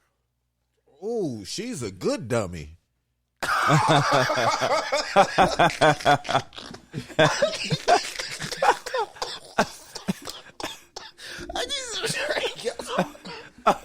Oh man. Yeah. Orange. Is he on or off child support? Well, she could be. Man, that's crazy. She could be manipulated to any way you want. To any way you want. I like her. Oh Lord, have mercy. And the sad thing is, man, there's more women like that out here than there is more high self-esteemed women. And I don't know what, especially during this time, I don't know what would make, the women of today have low self-esteem. Everything's about empowering them. Yeah, so Everything. I don't get it. Hey, yeah, she's special. He said, that's a good dummy. All right, so what about, okay, take it from like a house. What if it was like they had a good business idea and they wanted you to invest? Ty said nah. That's the last person. If they had a good house, a good business idea and they wanted you to invest. I'm not understanding. What role am I playing? Am I the husband? Yeah. Well, you can look at it from both ways. You the husband, and she's like, listen, my ex got this. Bring you a business plan, and everything. Would the fact that that's her ex take you completely out of investing in it, or would you actually look at it, give it some thought, and then decide if it's a good idea? Okay.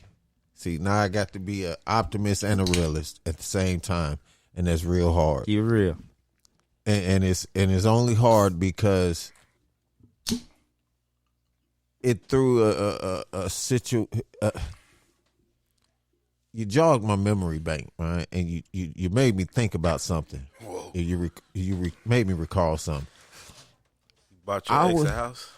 No. What I said was, what if it's not a house, something that's so personal? What if it's somebody has a good business idea and they want you to invest in a business, but the person happens to be the ex or the baby daddy or whatever? Would that make you say? My ex-wife is doing pretty good for herself. Her and her husband. Okay. And after reconnecting with her, because we've always been friends, but after reconnecting, they offered me a job.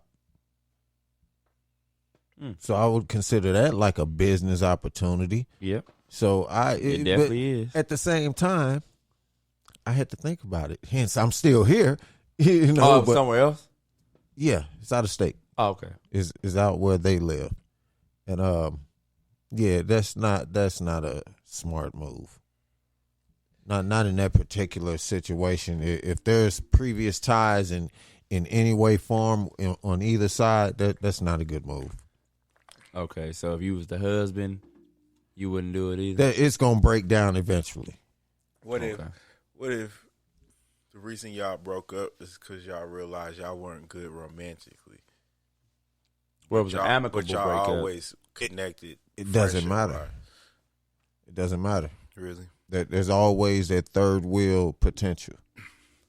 So that's when it gets scary when you marry your best friend. Then, so see, that's different because if it's your best friend, then that trust is already there. Then you're already going into it with the business state of mind, but at the same time, you're smart enough and close enough to know that that's not a good move. Even if it's look, we gonna make millions off this. All you gotta give me. We had this conversation in a previous topic. It wasn't about the same thing, but the scenario I'm going to throw out. Okay, it's me and my wife with my ex that we bring in on a business deal, right? Oh yeah, I remember. Yeah, okay, and then my wife can't go out of town with us for this business meeting. So me and the ex is gonna go. You see where I'm going with this? Did talk about something like that. It's not gonna work. It's not. You know even if nothing happens, that big ass question mark is gonna always be there. Gonna come in the room. But yeah, you can sit her. You be like, all right, you just go. I'm gonna go with my wife. but what it can't. This is how it has to go down. It's gonna have to be like you got to go by yourself. Man, it's gonna create a problem. Is what I'm saying. What are you saying, Drew? You would consider it? Consider what? This scenario. If it was millions, Look, I'm saying if it was a good business, like you don't know what it's gonna make exactly, but it's a good business idea. They bring your business plan. They say like, listen, this is what I need you to invest. Look it over, yada yada yada, and it all look good to you. But again, like he was saying. do I got the money? Is the money is the money that I'm investing in loose money, like money I ain't worried about? Well, yeah, I mean, if you can invest, I'm sure that's how you would invest. Oh yeah, here, take that shit. Just so give you would invest. I wouldn't do a partnership. I would do a investment, as in I want my money and some back. But so you wouldn't invest. You do more like a loan. Yeah, it's a loan type. I give you this loan. I just want my money back. Here the contract. Boom, boom, boom. I don't want no parts of none of would that. you loan any business? Any business, when it starts up, you have to have what's called in your business plan, your business proposal, rather, a risk assessment. Okay, and that's to account for anything that may happen. Okay, that's why. What's your contingency? Yeah, contingency. If this plan. happens, well, what about if this happens? Okay, in my head, the assessment for failure or damage to the business in that situation is way too high. It outweighs the pros for me. You see what I'm saying? Yeah, I don't want no parts of the business. Yeah, I wouldn't know. So you would do a loan and you wouldn't do it. I just give a loan. I don't want no parts of it. So you would just be like, look, I will loan you this money. Here's the percent. They'll come with a business plan. I look it over and they'll be like, well, we want you to be a part. Nah. But even the loan, Here it is. the loan would have to be a third party. You see what I'm saying? Just because of the close ties, I mean, it wouldn't be a check for me to you alone. You're going to have to go through. It's going to be a notarization type situation to where, hey, we got to go in front of somebody. Boom, boom. Hey, I'm going to have my lawyer. The lawyer is going to give it to you. Anytime, if I had money to spend like that, anytime I'm transactioning more than $10,000, I'm having my lawyer present. Present regardless, to make sure this transaction is going through completely sealed and deal. You understand my lawyer is here, and this is why this is happening, and this is why this is what I want in return. My lawyer already drew out everything for you, and this is how I want it to happen. Do you agree? Okay, I agree. Do you? Yes, you agree. Why didn't you bring your lawyer? Oh, that's your bad. Okay, well, I got mine. All right. Not my problem. So you wouldn't Shark Tank it then. You wouldn't be like, I give you this money, I expect this money back, and I want this percentage. No. It's a reason why you're not with that. I don't want no percentage of the business. You don't want no further ties outside of getting your money and your return. Yeah, I want to flip. Boom, boom, boom. That's the only percentage of the business I want is if you default in paying me back, then it's up front that you know that the percentage I'm going to take from you, I am going to sell it. Yeah. So exactly, that's the contingency of my contract. Yeah. If my contract don't get fulfilled, contingency wise, I own 51% of your business, and I might end up selling that shit because you didn't pay me my money back. I'm gonna sell it. I'm telling you now. After 2 years of not complete, I give you a 2-year loan expansion. I got a motherfucker right now I can call. Where you got to pay me back whatever I gave you within 2 years. I give you 2 years, and we can make it out monthly, but it's 2 years with interest though. So it's gonna be your first year you're gonna pay me back everything you owe me. I'm a cool nigga. The second year you're paying me back double of what you just pay me annually. Pay me annually. You just want a big check at the end. Yeah, pay me annually. That way you ain't got to worry about the stress. All you got to do is get your overhead together and pay me a lump sum. You want quarterly? Yeah. Just give me, when you do your bank statements and your taxes, give me your shit. You know what I'm saying? Just give me your shit. Because hey, look, that's as close as I can get to it. Otherwise, it ain't happening, bro. Bad business. Take my money and buy. If I have it to go to spend, if I'm down on my, like, say I got 50 grand in the bank, right? I got 50 grand in the bank, and then for that 50 grand, I would say, no, that's not enough. So I wouldn't have no money to get, like, that's not enough.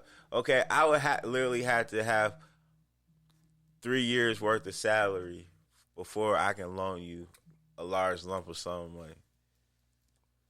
3 years worth of salary in my bank. 4 years. 4 years. 4 years worth. I'm going to get there one day. One day. We all going to get there. And that's the investment part of the spillover. Have you seen these Bitcoins? Bitcoin, cryptocurrency, it's been doing very well. The Bitcoin has, and the Dogecoin has. I got in, I got out. I got in, I got out when it was low, and then I got right back in when it jumped up. All right, we're going to talk about that first. We're going to go to some music, and we're going to be right back. Who should we play?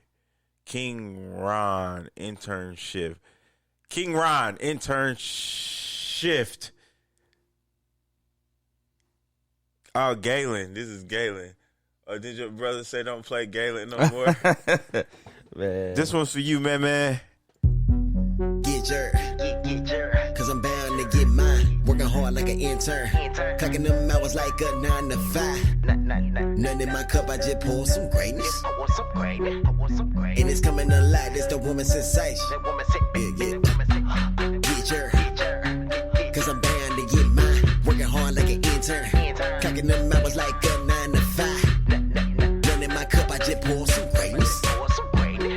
And it's coming alive, that's the woman sensation. Lay the hammer down, none of y'all can pick it up. I'm throwing this bitch. I take risks knowing I ain't did enough. To the glorious shit. Close to 28, feeling like I'm 18. It's a party knowing I make cream. And you can picture perfect, you can picture me. While the rats around, I say cheese. The closer you get to your focus, the more that the wickedness all as the poach it. Working this gift like most high envision and spoke it. Time I devote it. Cause I never entrusted in flesh. No one on worse if reflect. Don't have invested time in the low level energies coming from these pests, bro. Get jerk. Cause I'm bound to get mine. Working hard like an intern. Clocking them hours like a 9 to 5. None in my cup, I just pour some greatness. And it's coming alive, it's the woman sensation. Yeah. Get jerk. Cause I'm bound to get mine. Working hard like an intern. Clocking them hours like a 9 to 5. None in my cup, I just pour some greatness. And it's coming alive, that's that woman sensation. Take it how you want it when I pull up on you, boy. I am a boss. I done took more L's than I can count, boy, but I ain't never took no loss. Never been the one to shy away from the truth. I tell you what it is. I done paid dues, I done made rules, and I'm still paying my bills. I ain't slacking on my grind. I'm dropping off these rhymes. I rolled up 6 times. I'm smoking all the time. I smoke and maintain on my favorite strain. The way I work, they call me Max Payne. Doing things they can't explain. Working 6 shifts with one man. When we see rap, bitch, I'm producing bangers. Turn your main bro to a singer. Fresh off the hanger. Flies up, Pelican, live in Hollywood. Anthony Davis, young, black, and dangerous. This is the mindset of me. You in my path, ooh, that's the brief. Small as a pebble, step over free. Like the juice I spill out is for breeze, yeah.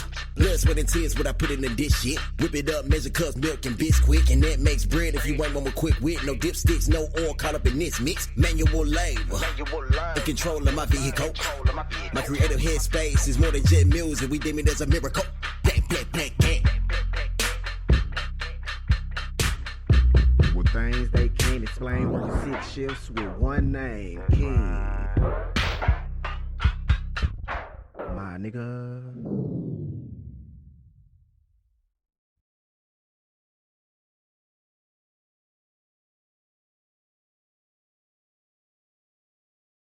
All right, we back. All right, we was finna talk some investing.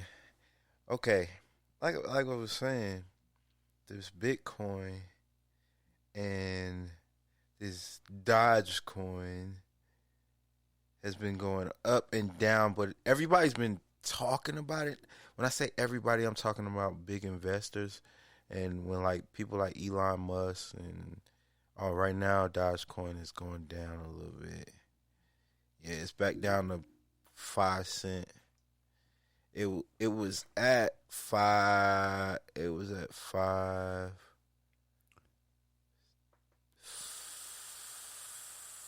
cent and eighth. What is it? 5 and the eighth. What is that? The extra number over there? It's half of a penny. Now it's 5 and half of a penny. It was almost 6. That's when I was making money. But now it's at this 5.5. I'm like even now. Well, I'm still in the green. But crypto is going down a little bit now too. It's back down to 55. So hey, right now you should be buying. You should be buying right now.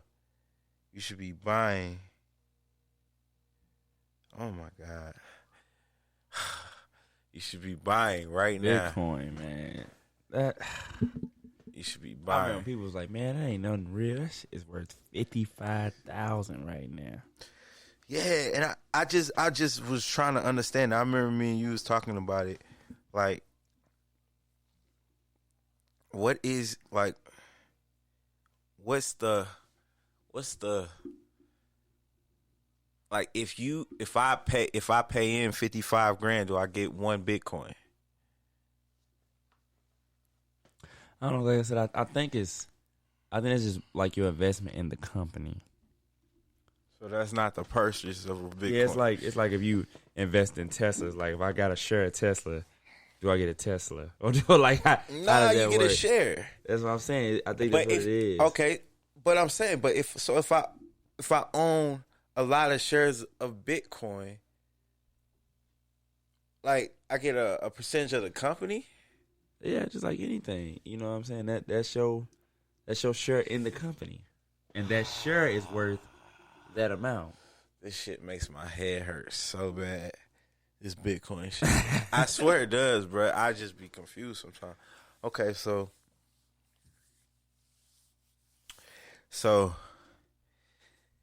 yeah. Do your research, man. Don't just throw your money into some shit. Do your research. That's why I was iffy with it at first. You know what I mean? And then like as I get to understand it, you know what I mean? Like you said, like you don't literally get a Bitcoin. Like there's no gold coin or nothing like that you can get. Actually, you can get one. When you earn a certain amount, they'll send you because I know some billionaires that got one. That actual trophy Bitcoin thing. Yeah, they actually will send you one if you own enough. But yeah. Stocks, man. It's all about, let me tell y'all, everybody just got some stimulus. Come on. For all y'all that's trying to make it seem like you make over 100 grand. Like, we all qualified. We all qualified. So while y'all stunting, we all got it. Okay. Now what matters is what you do with it. This is free money. Now I have my own theory about this situation because did y'all hear about the extra money that's coming? Oh no, I saw something about a 4th check. I see it's gonna be that too. I don't care about that. Just hey, look. sit there, hey, yeah. There's gonna be another check. That was in the bill, okay. And then for kids kids from July to December, for each kid you have 7 and under, you get 500. Oh, what is it? 500 a month for each kid in your bank account. That's good. That's good. Congratulations. From July to December. That's cool. That's part of the Every Child Must Eat program. That's good. Every that'll kid get some of these thirsty mothers off the father's back.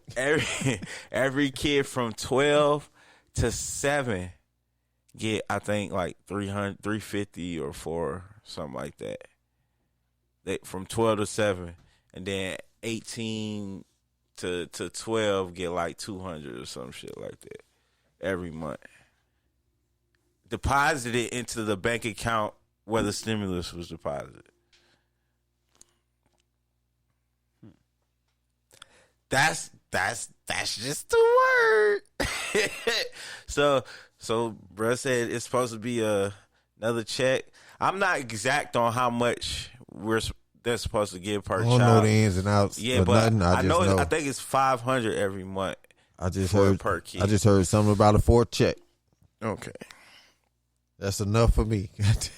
now my theory on this whole thing: this is going to inflate the dollar. It has to, man. No, you don't think so? No. Here's why. Because is currency just going in the bank accounts? No. What? There hasn't been no one working. No, I'm saying it wrong. Are you saying products have just been wasting? There's a percentage of the American society that's been unemployed. You see what I'm saying? So the money hasn't been circulating. Yeah, it hasn't been circulating. So it's like the money was going and then there was a void.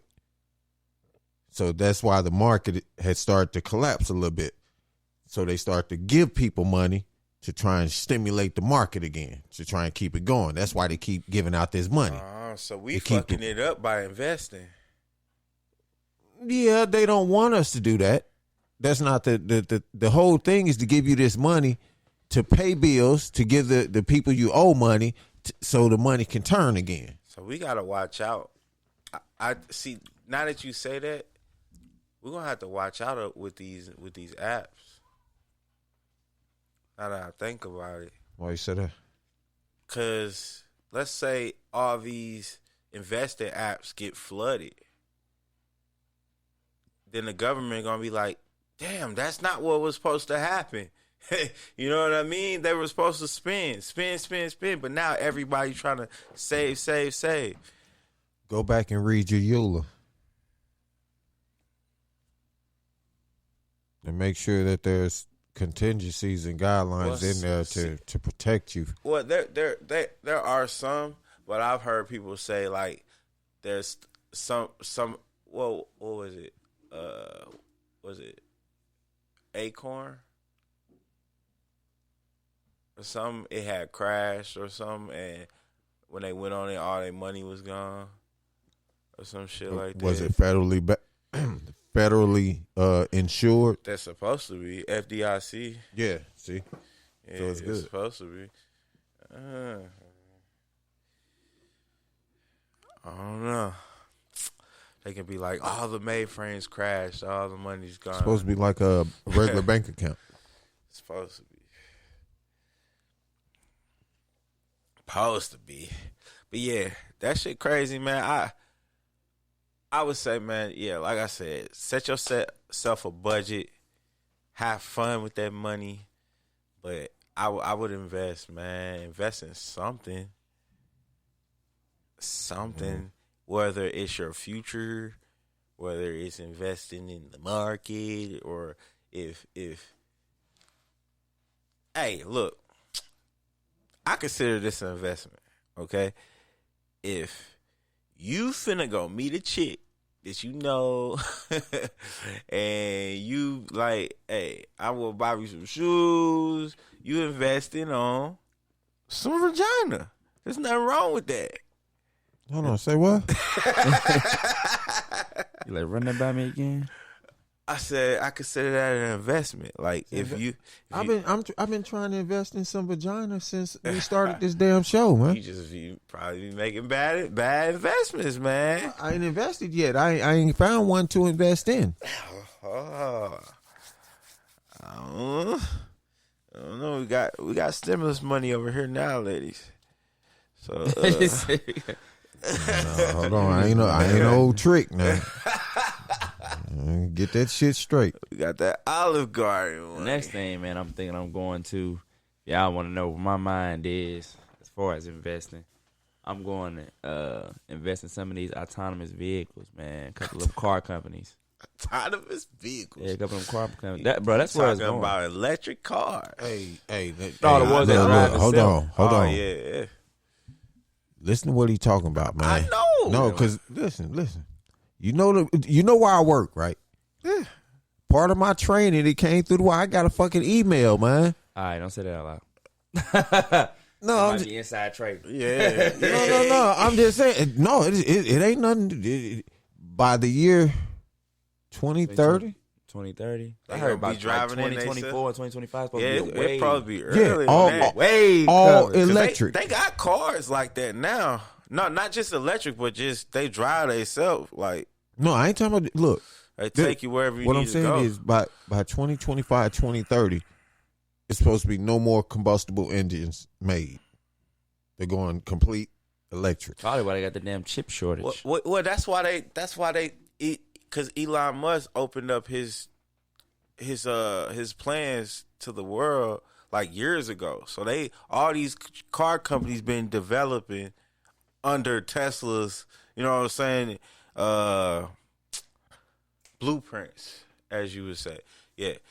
So I wouldn't doubt it. Like, but what is that going to do to the gas industry? Like, that's gonna almost. Well, It's gonna, talking about. it's gonna still be around, but it's gonna make a level off because people are still gonna have their regular cars. Yeah. They're talking It's gonna about. be a long time Yeah. before those cycle all the way out. They're Ain't talking nobody about- gonna get listen. rid of that 86. No, they're Cutlass. talking about converting into alternative gas, alternative fuels.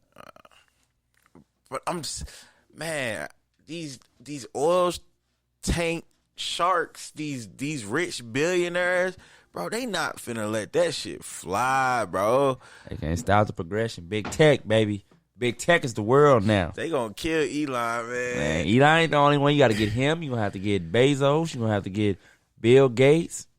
Man, these niggas. Big But tech. it is what needs to happen because I consider oil like the earth blood. Drake is ready to live in our robot without the crazy robots. Hell He yeah. want to have all that technology around. He want to have. He gonna have a robot made. All that. I'm gonna have everything. I ain't gonna have to lift a fucking finger. Fucking finger. Hey Siri, go in there. And knock Tyreek out the bed. No, my chick Look, is you gonna came be up. my chick is gonna be called Juanita. See what I'm saying? I said a name. Hey, I said a name. And that's scary. Now that's scary. I said hey. But I'm saying, Hey Siri, see, that's scary. call Coach Drake. And don't call my phone, bitch. Look, call it Drake. Call my phone. Hey, hang up, Siri. Hang up, Siri. Hey Siri. Oh man, she'd do it. Man, that's scary, bro. I'm good on that shit. You gonna be living in Futurama. But that just mean they listening to everything. How many times have podcast advertisement came up on your phone? A lot. That's what I was looking it up too at one point. All right. Let's talk about KFC right now. KFC, Kentucky Fried Chicken. Ooh, I want some chicken. I guarantee you get some advertisement of some Kentucky Fried Chicken on your phone later. Because I would love to have a coupon for Kentucky Fried Chicken. KFC. Watch. I'm gonna tell you why it's not gonna pop up on my phone. What? You turned it off? No. because the technology is so advanced, it knows the places you frequent. Frequently go to. Yes, sir. Oh, I go to Kentucky Fried Chicken all the time. Look, Don't work like that. look. The places the GPS stop there. You ever notice your GPS just pops on and off sometimes? And then sometimes it asks you, how was this place? Did you like it? Go in there. You just roll by. Yeah. Man, this world. They got little trackers on everybody. They can type in your name and see everywhere you go in a day. Why you just gotta embrace it? Can't get away from it. So the Gotta chip, embrace it. the chip has already been inserted, and we just don't know it. This is the chip. These phones.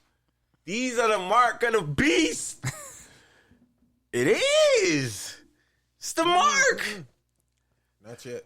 Not yet. They've been setting us up for it.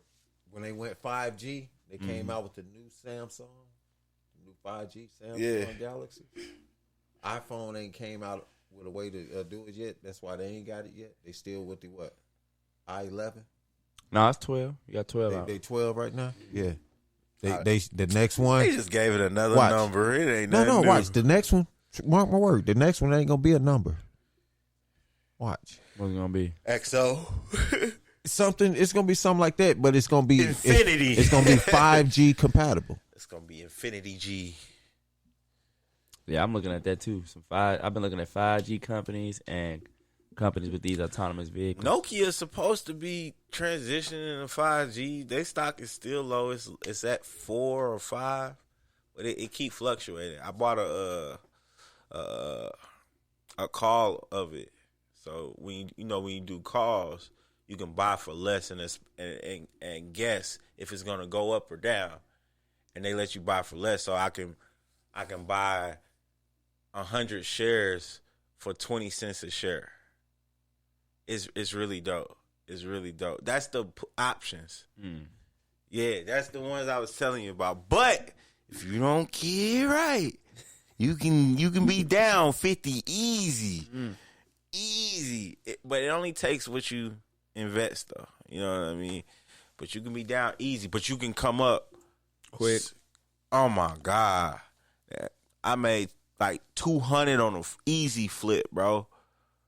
Easy. Yeah, see, if anybody know that's why Drake loves stock so much. He love flipping anything he can flip. He just love to talk about flipping, flipping. God. Wait, tell you, I ain't loan no X money unless I can flip it. Flip it. Flip it. Turn it over. Turn around. Make it to more. Hey, it's nothing like it, bro. That's the feeling. He getting emotional. Yeah. I think he finna let the LeBron scream out. The feeling. It's like it's nothing warmer than a good flip. A good flip, bro. Like realizing you made a good decision.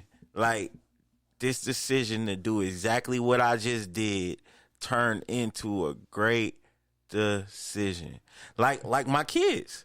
It was a good flip. Like me putting my stuff in there turned out to, hey, I like this kid right here. Good flip. Bro, that Are them coupons for Kentucky Fried Chicken? I might be shit. Hold on. Oh my God. What is your worst habit? Jacking off. Cigarettes. Wait, who said that? Y'all too. He was like, "What?" He was like, "What's your worst habit?" And then before he could open his mouth, he was about to jack it off. And you said it so loud and so enthusiastic. And he came back and was like, "Cigarettes, Rocky, cigarettes. What are you talking about?" Oh, yeah. And then he came back and later on, it was like, "Man, I need love." And then I was like, "See, that's Drink Mind saying right now. See? That's what I said." And then you got loud. I was like, "You like in my brain right now."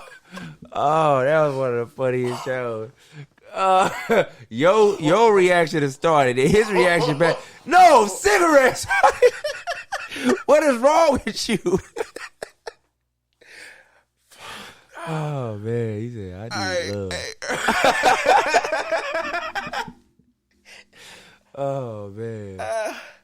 Anytime I get too upset, I need to calm down. I just think about that. I just think about that exchange. That's one of the funniest exchanges I seen in real life. Oh man. Hurt, oh shit. Wasn't that show where the sound was all messed up and nobody could hear us for like an hour? So nobody heard that? I don't know. No, that was the second half. Yeah, that was the second half. Yeah. But for the first hour, nobody heard nothing we was saying. No, that first half was a classic. Yeah, that first half was we was fantastic. All engaged. It was just, I was like, Oh man. Oh, lost tapes. Never be heard again. Teardrop. Maybe the podcast machine will come up with it. Teardrop. All right.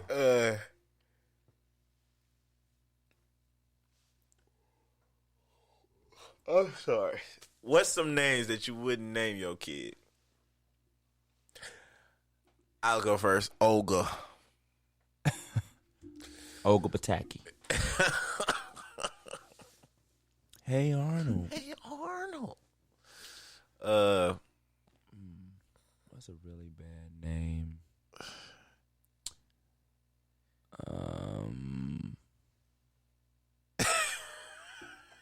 Cleester. Cleester. Yes. Cleester. Cleester. Clifford. I'm sorry to all the Cliffords. That is the whack. I know some Cliffords too. Even man, call me Cliff, man. Call me Cliff.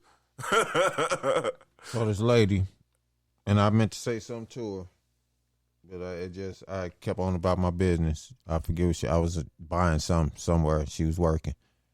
Her name was Wilhelmina. Wilhelmina. Oh my God. Down And south? when I seen it, in my head, I was thinking, damn, you just don't hear no names like that no more. Wilhelmina, come here and make me this port. Wilhelmina.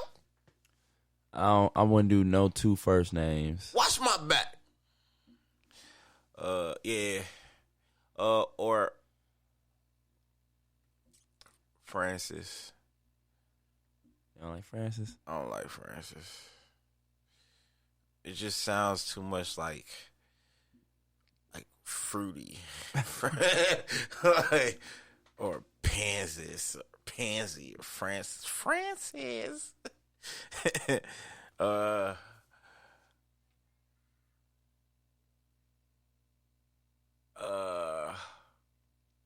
Lyric. Oh, Sharkeisha. Oh my God. Where the hell did that name even come from? That was that girl's real name. I know it was her name. I'm saying, what made her parents think of that? Sharkeisha, don't hit her. Man, for a while, she had some videos knocking out all chicks. Then somebody end up whooping her ass finally? I don't know. That's what ended the craze. Sharkeisha, don't hit her. Ontario. That's kind of dope, man.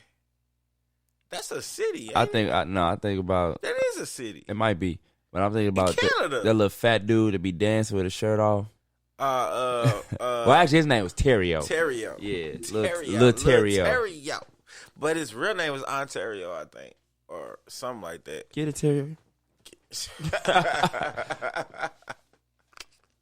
He got taller though. He just made a party to that quicksand video with that fat dude. When my ass in the quicksand and I'm in the quicksand. You know what I'm talking about? That song? No. It goes on the radio. I don't never listen to radio. My radio literally be down. I can't hear it every day, all day. I just be listening to YouTube. What's another song? Another name. Lakeith. That sound kind of dope, bro. Lakeith sound like weed. Oh my god! Like, don't that sound like a type of weed bug? Lakeith. I think I bought some of that before. That's so the pieheaders say. I smoked some Lakeith.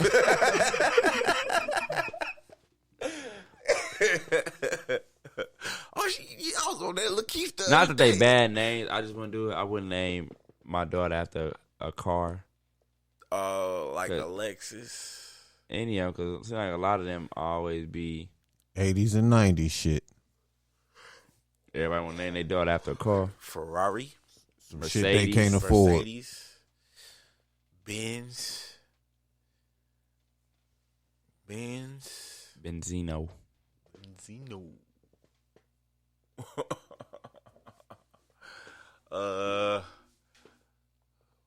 What's up? I always had a problem with Brian. I don't know why. Brian's always rubbed me the wrong way. My middle name is Bryant. Brian. Got a T. Bryant. You close. Bryant. They just rubbed me the wrong way. Brian's. Like, any Brian I know, I had to call him B. Brian always lying. It's me, your little pal Stewie. Always lying. Brian. Nah, I had a partner named Brian when I was younger. He stole my mamba. You know what mambas are? The candy. Yeah, it come with the packs. Yeah. Yeah, everybody know. Where it's like everybody know you flavors. Yeah, and it's everybody like 4, know 5 pieces. the lemon and the orange. Nobody eats them. I said, bro, you can have the lemon. You can have the lemon. He took my raspberry. You don't take my raspberry, bro. You actually see his face. Like, nah, for real. That's the best flavor. What's your favorite flavor in the mamba? And I never trusted Buck, do you eat Brian's Mambas? again after that. I don't even know what that is. The long stick candy that got the No. packs. You don't eat mambas? But yes, that my friend Brian, that was at Fort Devens, Massachusetts. At the youth center. When that happened. Me and Brian fought very long for that mamba. Like for real, we fought. I was not bullshitting, like, bruh. And I end up not even getting my mamba. You ate it already? Nah. We was fighting and everybody else was picking up my shit. And I got in trouble. My bird had to come pick me up. No mambas. And then I get my ass whooped for fighting. And then where did I get the money for the mambas? Oh, man. You like, man, you bringing up stuff that don't even matter right now. I ain't even get the mambas. Bruh. I was just like, yo, fuck. This dude fucked it all up. And this was my friend. And I said, bro, I will give you the whole yellow pack. Had to think he was punking somebody. Nah, bro, you got me fucked up. Man, I remember that to this day. Because he got on top of me. He was fucking me up. He jumped on top of me. He was... Because he was shorter than me, but he was stocky. Like a stocky kid. He came about right here, right to my nose. And he rushed on me, got on my waist right here, and he got on top of me on my waist. What's that position called? Full guard. In Ultimate Fighting, they call it.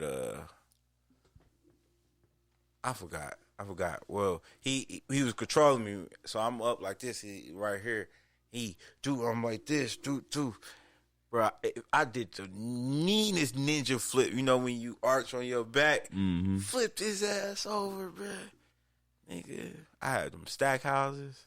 Nigga, with the ones with the big triangle on it, and right there in the bottom, one shoe say stack and the other shoe say house in green. I remember it because I had blood stains on the back of that. I fucked his face up with them bitches. Yeah, man. I remember like it was yesterday. What's your brother say? He was gone. Oh yeah, he wasn't there. That was when your dad came and visited us. When we was in Massachusetts, when he was driving the 18-wheelers. He was riding through. Yeah, I remember that shit. That shit was crazy. All that over mamas. Yeah, man. Nigga just couldn't take the yellow pack. That's all he had to do, bro. That's all he had to do. Any other names? That's it? I don't know, bro. You got any names? All these new names is weird to me, man. I wanted to name my daughter Raya. I wanted to name her Rodrika. Tyler hit you with a big hell no. Or Drika. Drika like Kevin Gates' wife, huh? Yeah. How are you gonna spell it? Driqua.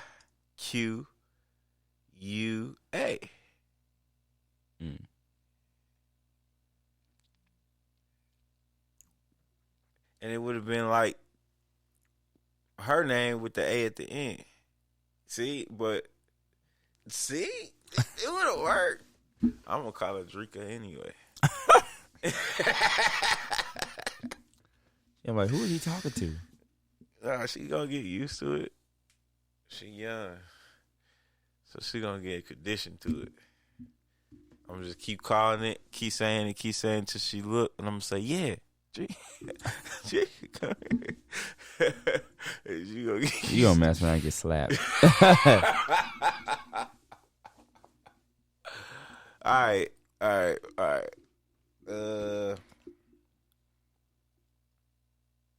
Like you could name your daughter Reginique.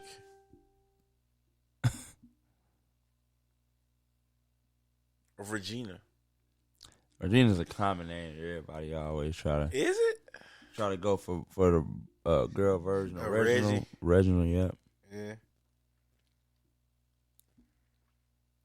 See, Lil Wayne tried to put a little spin on it. Reginae. Reginae. Yeah, that's Lil Wayne's daughter name. Reginae. All right. What's the quickest reason you will fall off with a person? Well, we know yours is Candy. Mambas. Mine is easy. What? Respect. Probably loyalty. Fracturing loyalty. I'm have a problem. Yeah, mine is. Yeah, I think that would be every man. I think every man holds respect to a high regard. Like, every real man. Like, yeah, respect is very important. Because, all right, Dave said, fuck with my time. Buffy said, fuck with my son or money. It's like that. Jesse said, disrespect and no loyalty. I got a problem with that, man. Huh? Which one? Anybody that say don't fuck with my time or my money. He said, fuck with my... No, I'm just in general. Anybody that says don't fuck with my time or my money, I got a problem with that. Because why is your time and your money available like that for somebody to be able to fuck with it? If these are the things that you hold dear, should nobody be able to assess it in the first place? Yeah, you see what I'm saying? So, okay, so you said hold dear. All right, you know the question is, why would you fall off with a person? And you saying it is fucked up that they would say if they. I'm just trying to get it all together. The whole idea of anyone saying, "Yo, don't fuck with my time or my money." Okay. That's redundant to me because you're not going to have access to my time or my money to where you can fuck it up like that. Yeah, that I can get what you're saying, and I just think it because okay, let's say I don't know you guys from a can of paint, but we meet each other to do business, okay, and we plan to meet up to handle a business opportunity, and like unforeseen circumstances, neither one of y'all can make it. I'm not gonna fall off with y'all. You know what I mean? But you did fuck with my time. It depends. It depends. Well, I get what you're saying. There's circumstances to where now if they say, "Oh yeah, I'm on my way," boom, boom, I'm you know what I'm saying, telling you they on their way and they coming and all that, and then you still waiting. But if you there and they say, "Man, I ain't gonna make it because so and so this happened," then I'm like, I ain't gonna fall off. Now, how many times they did it? How many times that person did it to you? Then you might fall off. That's time and money, right? No, I man, look.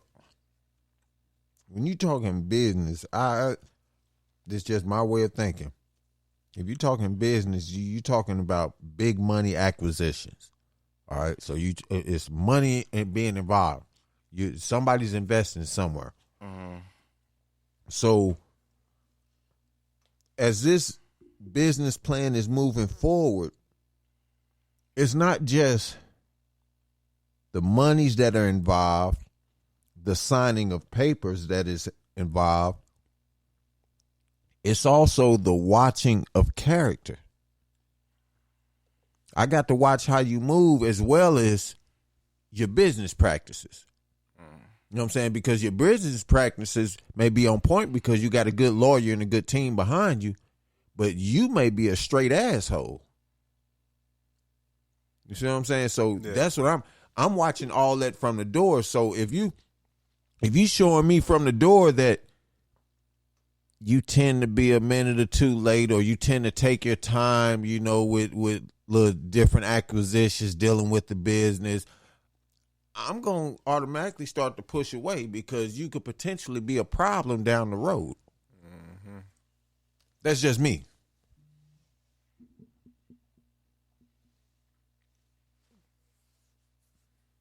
I will understand it. I will understand it. I will understand it. I will understand it. I will understand it. But what was the question?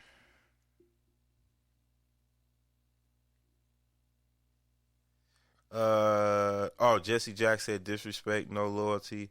Ashley said lies. That's the quickest reason they will fall off with a person. I haven't seen this. What? I mean, honestly, I'm sorry, but What happened? I done seen all these memes, man, of the president falling up the steps to Air Force One. Yeah. And I'm just watching the video for the first time. That's fucked up, dog. Oh,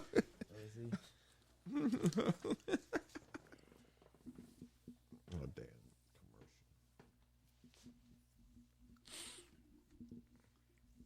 We are on radio watching memes of Biden falling up the stairs. I thought it was the meme, but it happened to be the whole video. Yeah, man. Yeah, it was a video.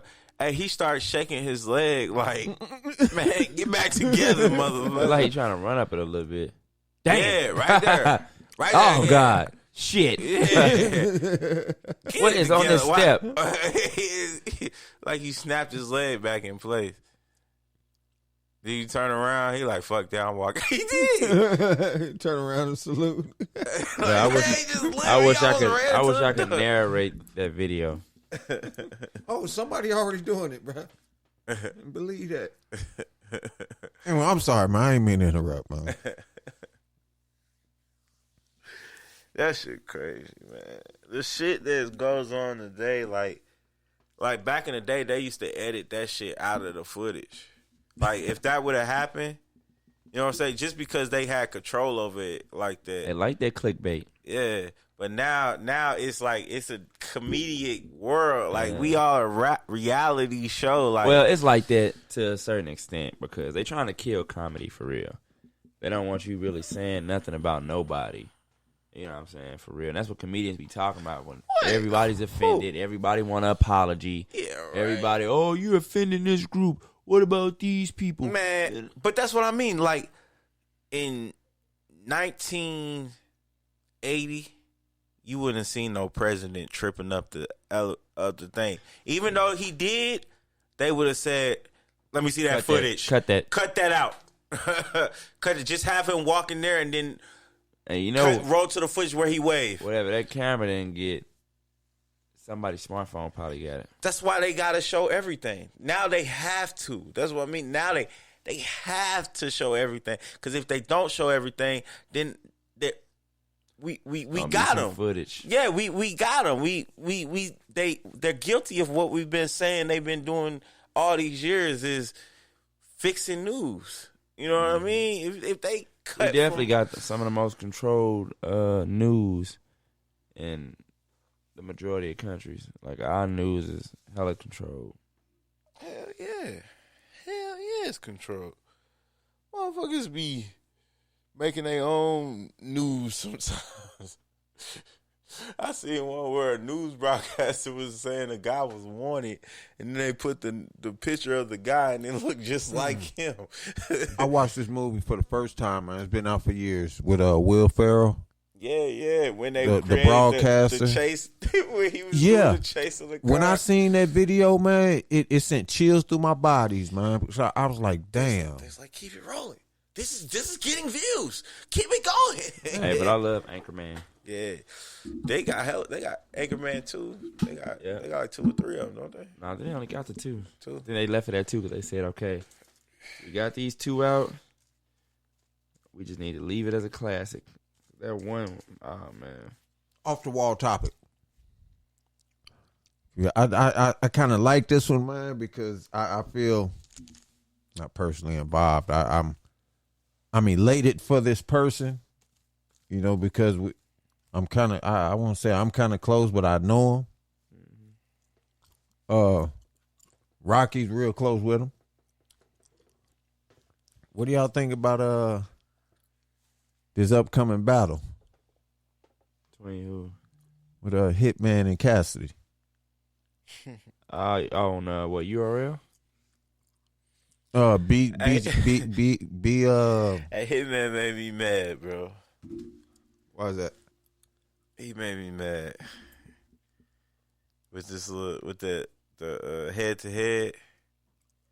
Did you watch that? No, I ain't. That's the only thing I ain't watched yet.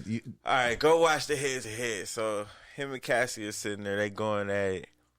It's like, I already know what you're talking about. It's like Cass got Hitman in his feelings, man. Yeah. And Hitman was on some trying to prove some shit.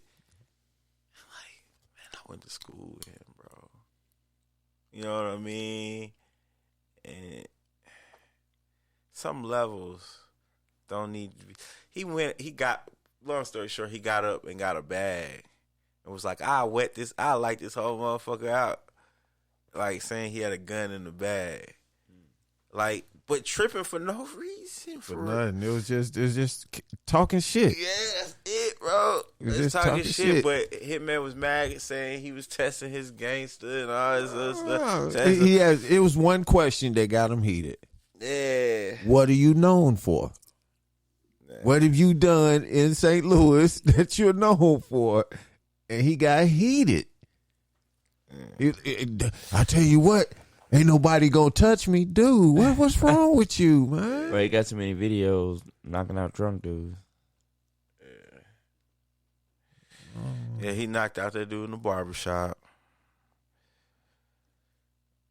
Nah, don't get me wrong. My nigga Hitman got hands. He got hands, bro. We all us niggas grew up fighting. Black Mob, all that crap and stuff. We was fighting. Like fighting each other. Then niggas start picking up guns. Some niggas quit. Some niggas stopped. But that was uncalled for, man. You know what you was there for, bro. Just make your money. You could have got amped and stuff. Yeah, you know what I'm saying, for the camera and stuff, but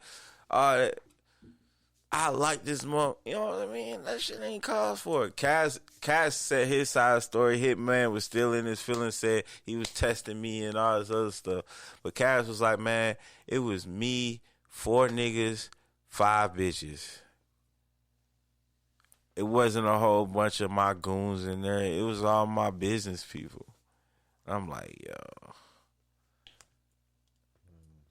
I don't know. But I want to see this battle, man. Who you think gonna take it? I think it's gonna be ugly because the way Cass was talking he gonna hit below the belt, bruh.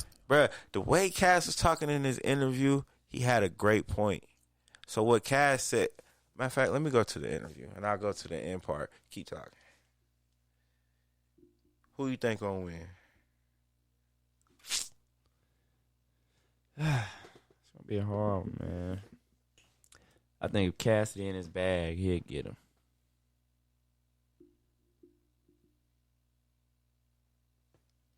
Yeah, that's what I'm going with. Who you going with, bud? Well, if you recall, man, I had a rough time picking up on the whole battle rap flow. Mm-hmm. You know, so it'd be hard for me to determine, who I think would win. Just because I'm a fan of the hometown, you know what I'm saying? You ain't gotta be a fan of. We injectors in this city, bro. No, I'm just saying. You tell a nigga he suck. I'm a fan. I'm a fan, but. Examination, X-rays, and doctor's report of finding. Or you finna play that back and forth? Nah, I should play it, but no, I'm gonna play what Cass said about the possibly think he gonna beat me, cause I got total control. I done been through everything and you never seen me crack.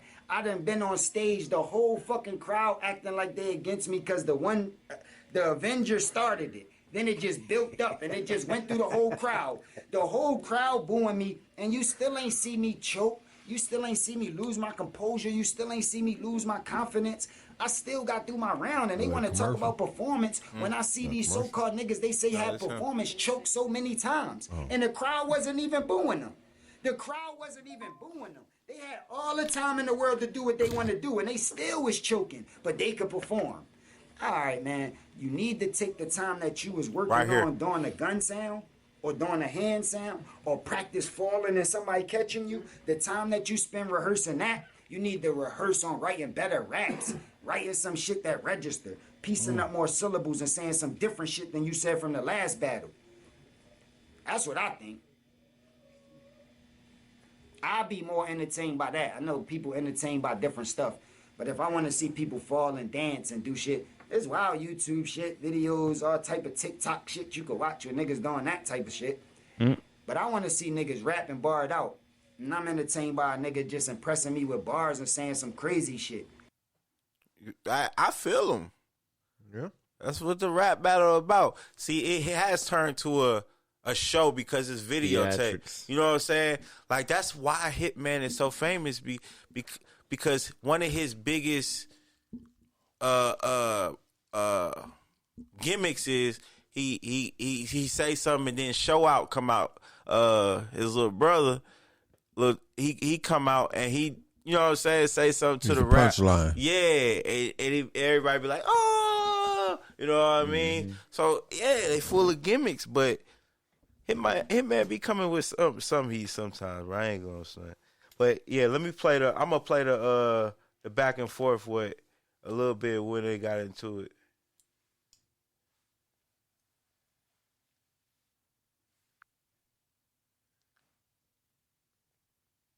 Today, St. Louis police use surveillance technology. Sorry, y'all. Yeah, welcome to St. Louis. Yeah, we're recording this in St. Louis for all the people who listen out of town. Yes. All right.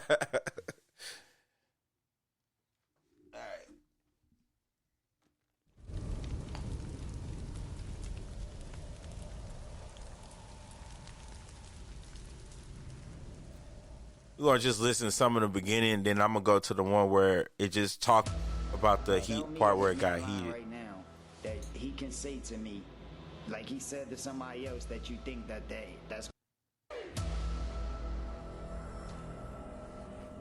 Purchase your ticket to be in the building or catch it live on pay-per-view stream.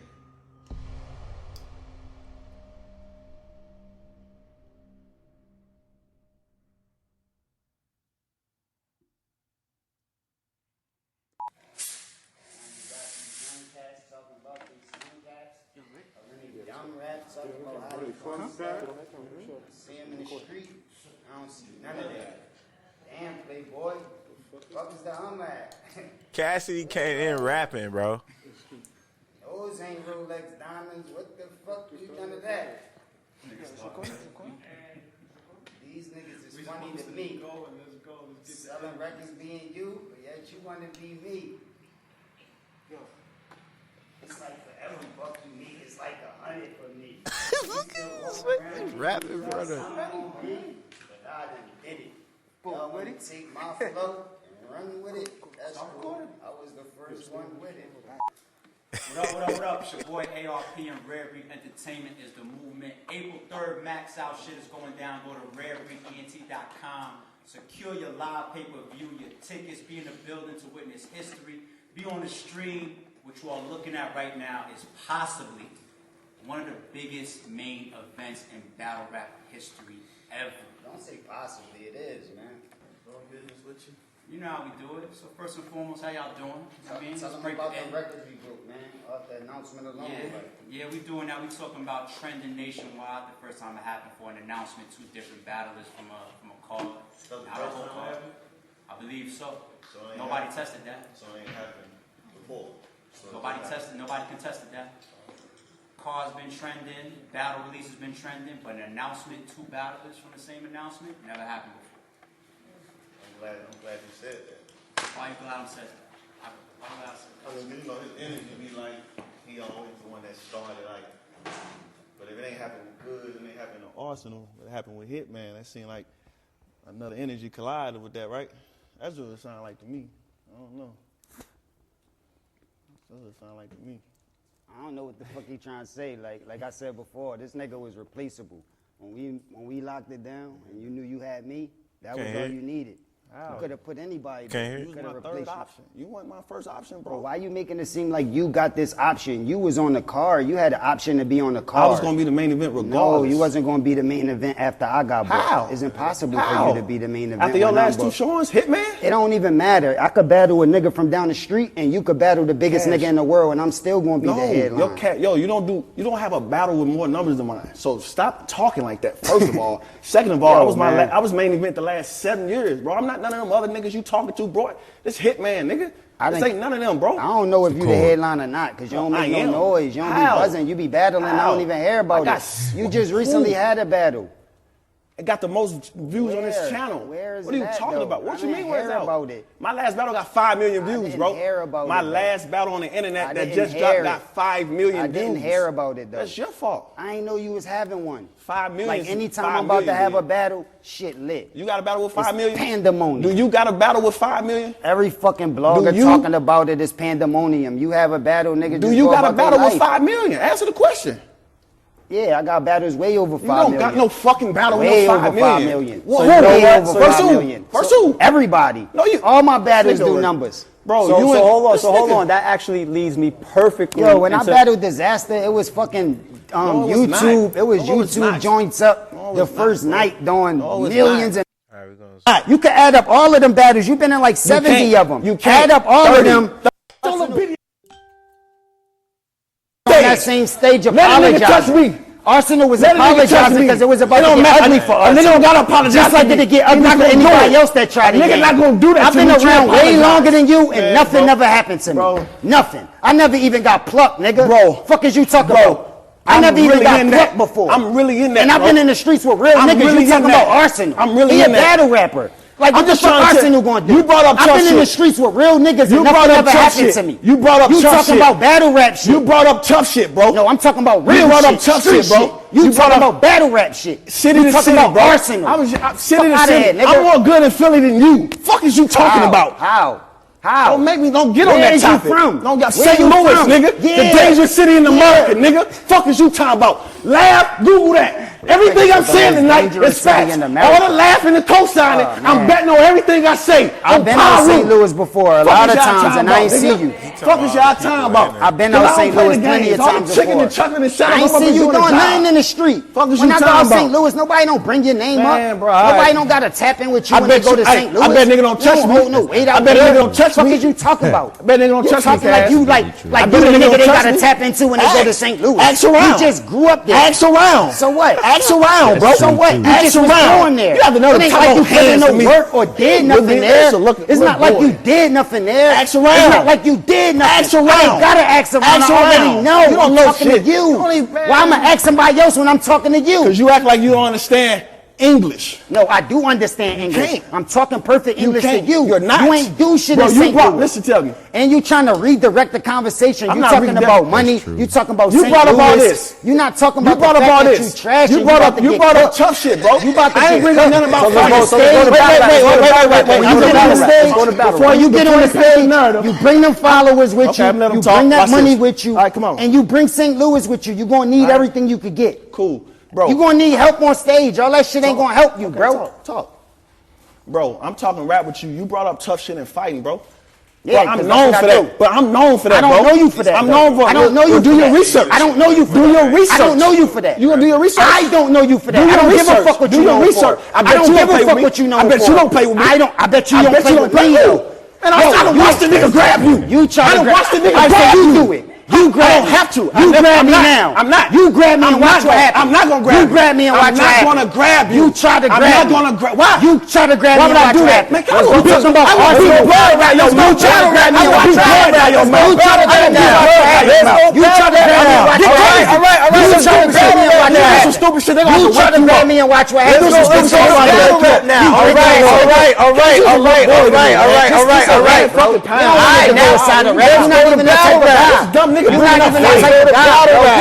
You're not even that type of guy. I don't know who told you about me, bro. But you obviously. That's one. Just make it two. Just make it two. I don't give a fuck if it's the littlest nigga. I will hurt you. Friends would Cassie hurt his walk up to me and just be like, "What the fuck is in?" Said Cassie hurt his feelings. It's almost a little. He was hurt. I will hurt you. All right. Son, I will hurt you. All right. No. What y'all doing? You stood up first, though. Stand up first. All right, chill out. I ain't stand up first. Chill out, man. Don't lie on my name, bro. I ain't stand up first. Nigga, relax. I'm talking about when you stood up earlier. Relax. I was talking to them. What you doing? I'm cool.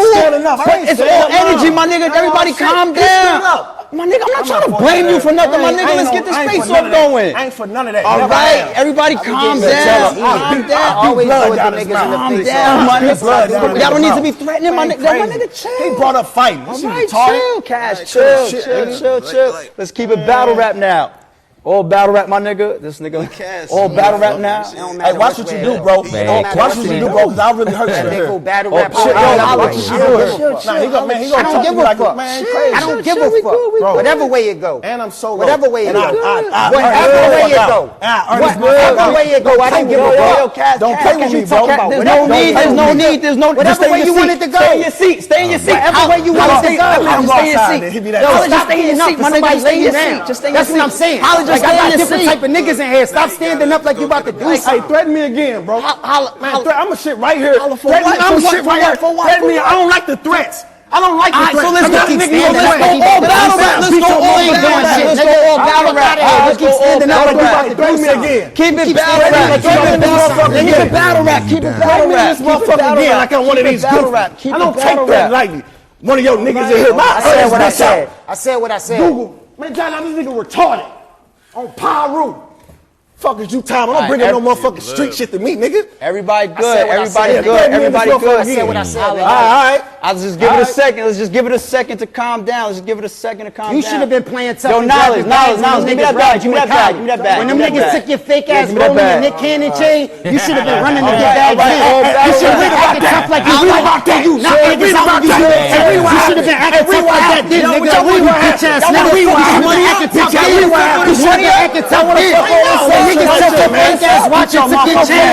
You should have been acting like you was gonna read about that then, nigga. You should have been acting like you was getting the bag then. What the fuck is you talking about? Bro, this bitch ass nigga. Fuck out of here. Niggas is taking his right. How this nigga? Why you ain't just try to grab a bag then? You never heard about how you nigga from me, bro. You never heard about nobody taking up from me, bro. I don't gotta say what happened after, cause it ain't never fucking happened. You pressing. Look, you pressing that way. What the fuck is this nigga talking about, man? What the fuck is this nigga talking about, man? That shit ain't never hurt me. Yo, hurt me then. Hurt me then. Hurt me then. Hurt me then. My shit go. That's it. We done. We done.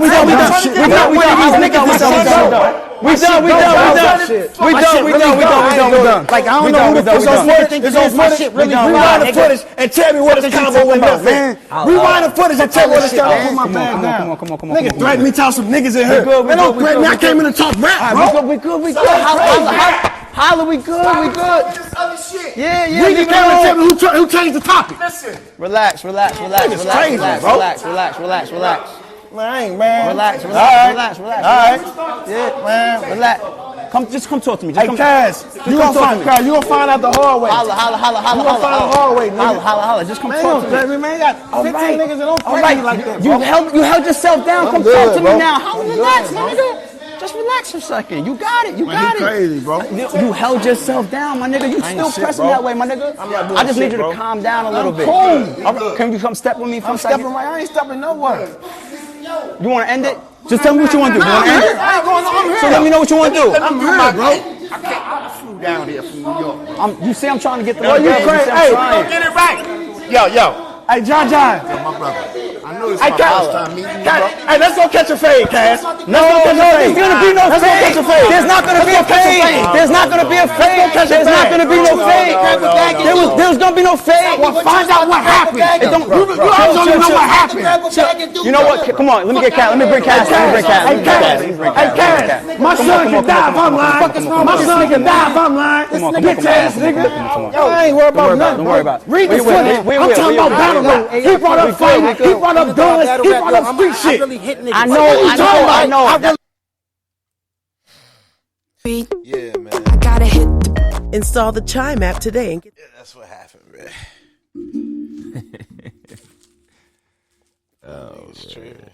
Over nothing. That's the most fight over nothing I've ever seen in my life. He was real animated. Too animated, real animated. That's what I said, bro. He's still going at it. Cass made a. I mean, but he think he a tough guy though. I remember when he was going to Hazelwood East. He thinks he's a tough guy. Like Cass said, nigga, nobody gotta come to your city and check in with you. Like you talk like you that dude. Nobody's gonna check in with you in St. Louis, which is the truth. That's the fucking truth. Cass funny though, man. A lot of people don't see his humor, man. But he be hilarious. He be saying so funny. Cass do fuck with them dudes though. You ever research any of the niggas in his group that he roll with? Like, Hitman fuck around, get hurt. Hurt. Hitman say, I'm more cool in your city than you is. Which is a lie. Philly niggas ain't. Oh, man. I don't know, bro. I ain't gonna say it's a lie because I don't know.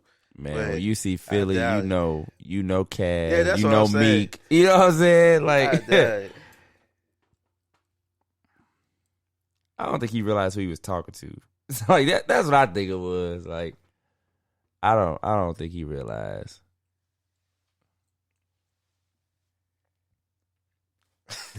So after hearing that, who y'all think gonna win now? Still Cassie. Cassie gonna really get his ass now. But what you think? Still going hometown? Yeah, you know, hometown fan. So I gotta stay with the hometown. I think it's gonna be a fight. I think Cass gonna touch him. He gonna flick some, flip some. It's gonna be a fight. That boy better not get outside the first round. I've been going to Holla events since he started battle rapping. The African Palace up there off of West Florissant. He done developed a lot. He done got better. He got a lot better. But Cass though. Legend. Legend. Battle rap, especially battle rap specifically. Yeah, I just like Cass flow. I like how he come with shit. A lot of people these new niggas don't hear it because they not. Cass may say some elevated shit because he older now and some niggas ain't that.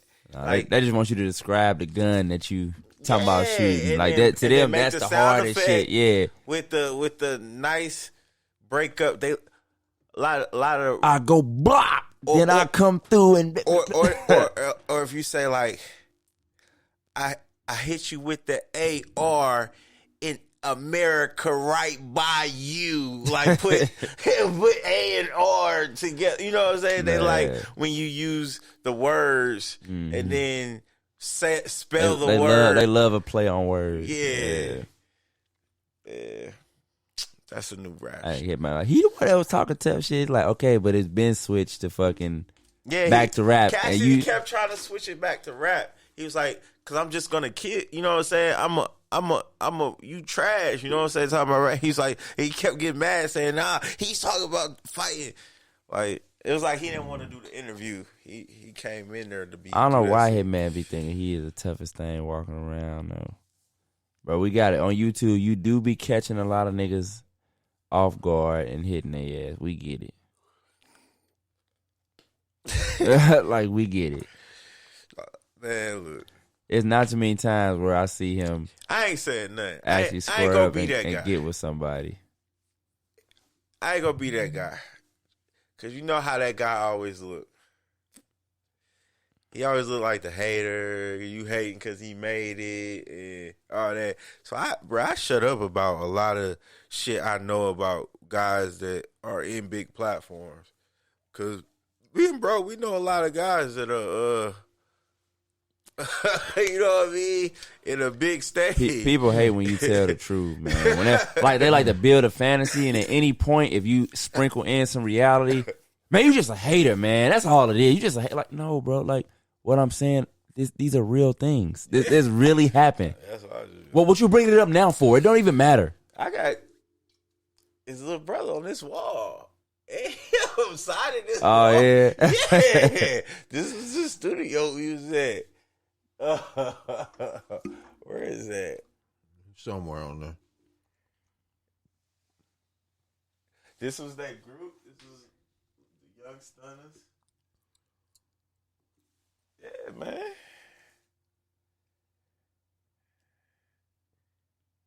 Somewhere on that bitch. There's more down there. Yeah, man. Can his brother rap? I ain't never heard his brother say shit. Yeah, his brother show out. He got a couple mixtapes out. Show out. He on battle? Because I ain't never seen him in changed battle. his Do he name battle? like 5 times. Huh? Do he battle? Nah, he don't battle. I just see him up there. He don't battle. Sometimes I'm gonna be surprised his last don't get hit. Some of them little gimmick shits they be doing, I'm like, man, I'm surprised some of these He's not as motherfuckers little as you think. ain't hit him. Nah, I mean, I don't care. You can be 6'3", I'm gonna still call you a little nigga. Yeah, no, look, my boy got some hops. He been jumping out of gym since he was a young boy. He got he be. I'm just saying, period. Like, regardless of how big, like some of that shit he be doing, I be like, nigga, you ain't even in the battle. And some of the shit he be doing, I be like, man, I'm surprised nigga didn't get knocked the fuck out. more than once by now. Cause he be Bruh. like the way he be jumping all in Bruh. his face. I be like, oh when man. you get out of St. Louis, you gonna realize how much St. Louis cats translate outside. Like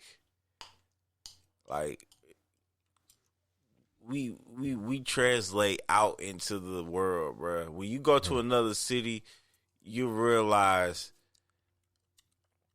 being how tough you gotta be out here. When you that tough out there, they looking at you like, what's wrong with this country nigga, man?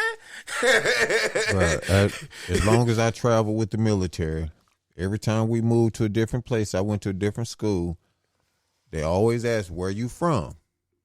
East St. Louis. They back up. Back up. It's automatic. It's a weird thing, man. It's a weird thing. I be looking like, bro, what is wrong with these niggas? Like, bruh, it's so many different battles I done seen where that nigga would have to get dropped. Like, I mean, he be getting close as I am to this mic. That nigga be getting that close. Not even about be. I be like, bruh, this nigga. Hey, when he stepped in that bubble, he got hit. A lot of the stimulations be, you won't get paid this much if you put your hands on so and so. Bro, you better put in contract. You better tell that nigga if he ain't in the battle, he better stay. Hey, Smack, he want motherfuckers to fight. He get to keep the pot.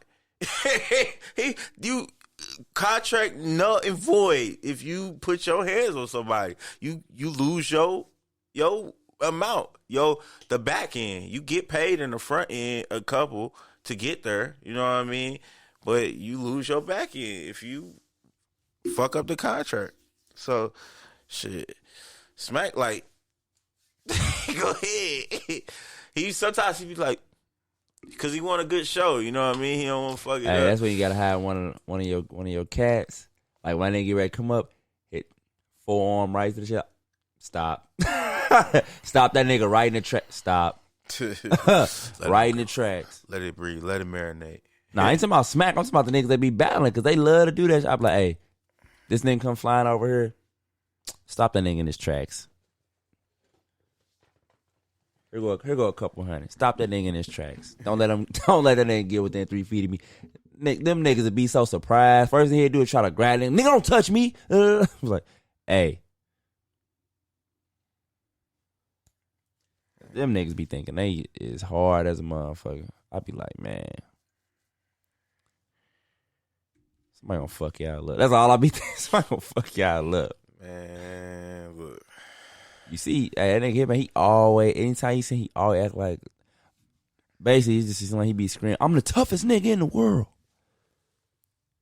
I'm like, Cassidy literally looking at that, he was sitting down like 90% of the time. Like, sitting down and talking. Nah, because he knew he was in his skin. That's what he was talking in that interview. He was talking about, like literally, I'm in his head and he's not at my level yet. Like, I'm looking like, yo, he might have a point. He definitely embarrassed himself in that one. He was totally emotionally out of control. Yeah, I'm just like, yo, he was calm beside down. Himself. When I first watched it, oh boy, I first asked watched about it, like, 5 times. Yo, calm down, Hitman, bro. Calm down. Just get through the interview. Talk your shit. Laugh at that nigga, man. Call him an old ass nigga. You know what I'm saying? Just get through it, bro. Don't look like one of these young fireheads. Oh, I gotta go get my strap because there's 10 niggas in here. Look like the nigga. I'm the most. You gotta look like what did Jay-Z say? In a room full of sharks.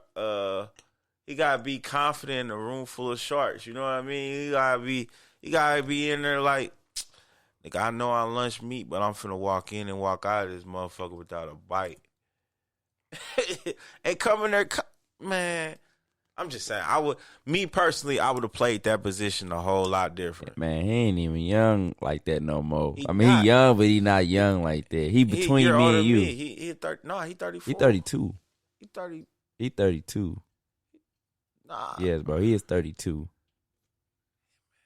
That man graduated. Nah, bro. Bro, he is. I'm telling you, he is 32. He graduated a year before me. Nah, man, that dude is 32 years old. I'm telling you. He might be 30. He might be 06. Hey, man, that cat is 32. Yeah. He finna turn 33 on the 29th of this month. He born 88. Yeah, he's 06. Okay. That's what I'm saying. He like right there. That's what I'm saying. He's not like young no more. But that's what I'm saying. He ain't 25. He was looking silly though, bro. That's what I'm saying. He too old to be looking crazy, to not be like you said, to have somebody else in his skin like that. Because he was beside himself. Walking in big circle, dude. Like, hey man, calm down. Like, bro, relax. Can we talk? Can we have an interview? Do you just want to stop? He's like, no, I don't want to stop. Well, calm the fuck down. Man. You don't want to stop. You don't want to calm down. What do you want, man? I just would have handled that a lot different, man. He could have been he could have walked in there and came out the victor in that shit. He could have pointed out. He did exactly. He could have pointed out, man, you got like 10 what Bug just say? When he said around Friday bagged up, that right there showed why motherfuckers just bagged up. Like, oh, these niggas crazy. They not all the way there. You know what I'm saying? We ain't gonna deal with them unless we have to deal with them. Yeah. All the bad stereotypes, he just portrayed them. Right there. They like, that's that St. Louis nigga, man. That's how they act, dog. Them niggas is crazy. That's what he said when he walked out. He's like, man, what's wrong with that nigga? He crazy, bro. What's wrong with that nigga? Guys was like, what's wrong? Hey, but I'm telling you, man. That's how they feel about us. He could have, man, bro. He could have been like, he could have pointed out all them niggas was in the room. Like, bro, you got like 4 niggas in here. I'm chilling. I'm gonna beat your ass in this battle. He told him, he said, where's all that tough shit when they took your fucking chain? Yeah, and that's what really got. He said, yo, fake watching that little ass Wild Out chain. Yeah. And I said, he said, where was all this tough shit then? He said, well, nigga, what happened after that? He said, nigga, I'm not worried about after that. He said, I can't talk about that because that shit never happened to me. I just had a back spasm. That hurt him right there. He said, nigga, I can't talk about that because that never happened to me. What are you talking about after that? He said, after that. What is after that? Yeah, he did. Man, I don't know about no after that. Nothing happened before that. Hey, Cassidy a fool. Yeah, I'm told you that nigga hilarious, man. Cassidy, another dude, man, to be talking crazy. I'm surprised anybody pushed his ass. Motherfucking Joe Budden. He came and did a battle after Ellis. I think Cass find him hilarious more than disrespectful. Who, Joe Budden? Yeah. And his battle, I don't even know if he really even won that much. Like, I think he would just be kind of breaking him off with them little ties and shit just because of the name. Joe Budden. Yeah, because Joe Budden think he the one of the GOAT rappers, boy. Bug, do you like Joe Budden? Thought he was a cool rapper, man. That's your other twin. He told Method Man, he said, man, you ain't good like you used to be. That's another reason I like him, man. He don't pull no punches. He say what the fuck he want. Man. Say how he feel. Yeah. He definitely be saying some shit, boy. I be like, man, this dude be saying some shit, boy. He do, man, Joe Budden. You never know what the hell Joe Budden gonna say.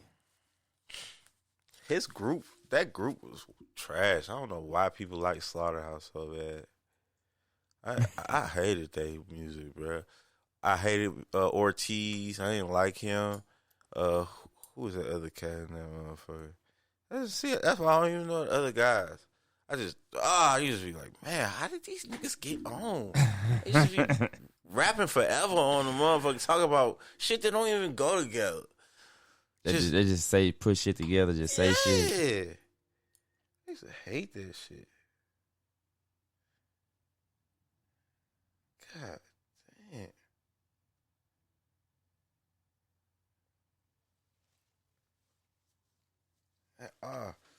Y'all want to know the 50th highest paying jobs in St. Louis? What is it? Anthropology, archaeology teacher. Annual salary $102 a year. 11 highest paid job among all metros. Employment 80, so there's only 80 jobs available in St. Louis here.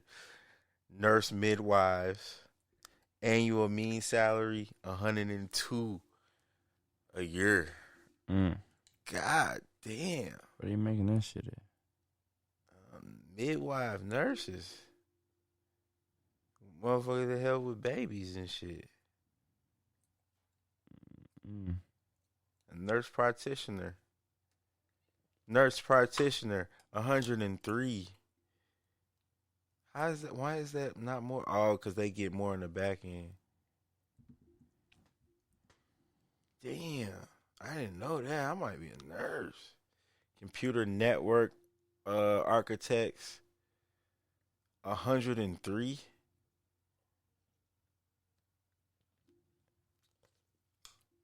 $1,000 a year. Told you my ex-wife fucked up a good job for me, man. My degree is in network support engineering, man. I had a entry-level job starting me at $63,000 a year. Entry level.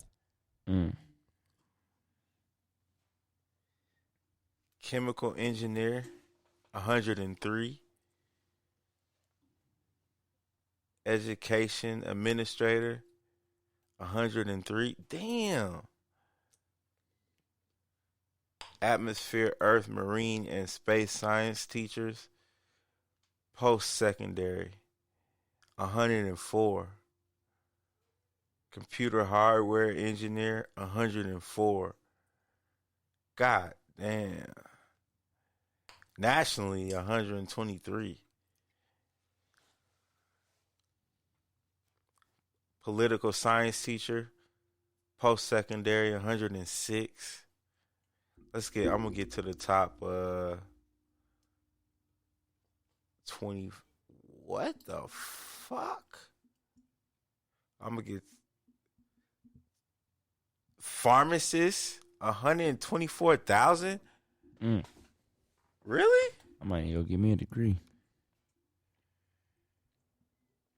Hey, you know, medicine, that's big business.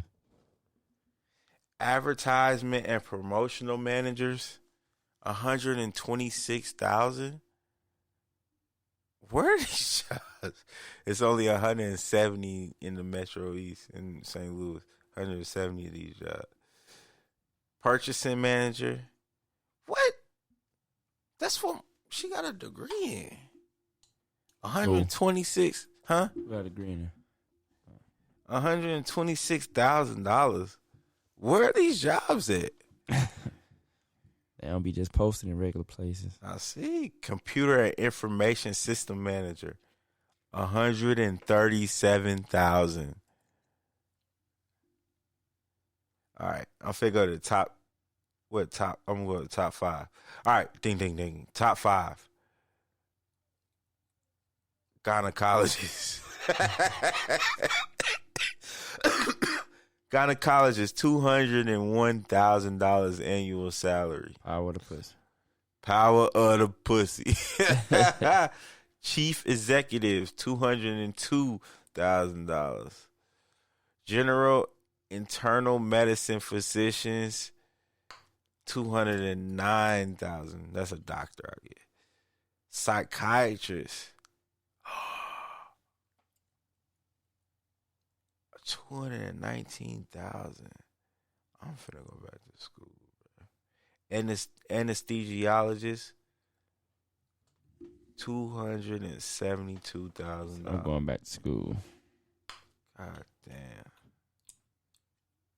A year, bro. That's $250,000 a year.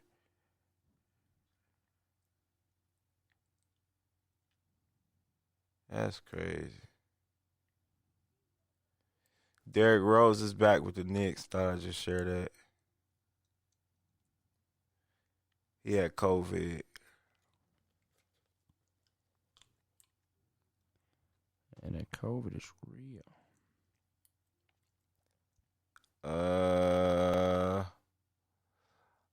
That's about it. We finna wrap it up, y'all. Y'all stay safe out there. We got last words.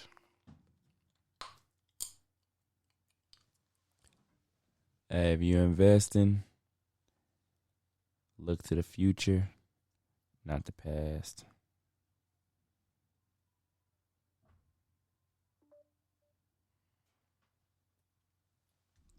Oh, listen to this real quick before we go. St. Louis man wants Missouri to pay his travel expenses after driving 282 miles for a vaccine shot. Oh, yeah. You been vaccinated, bud? Fuck no. What about you, Drew?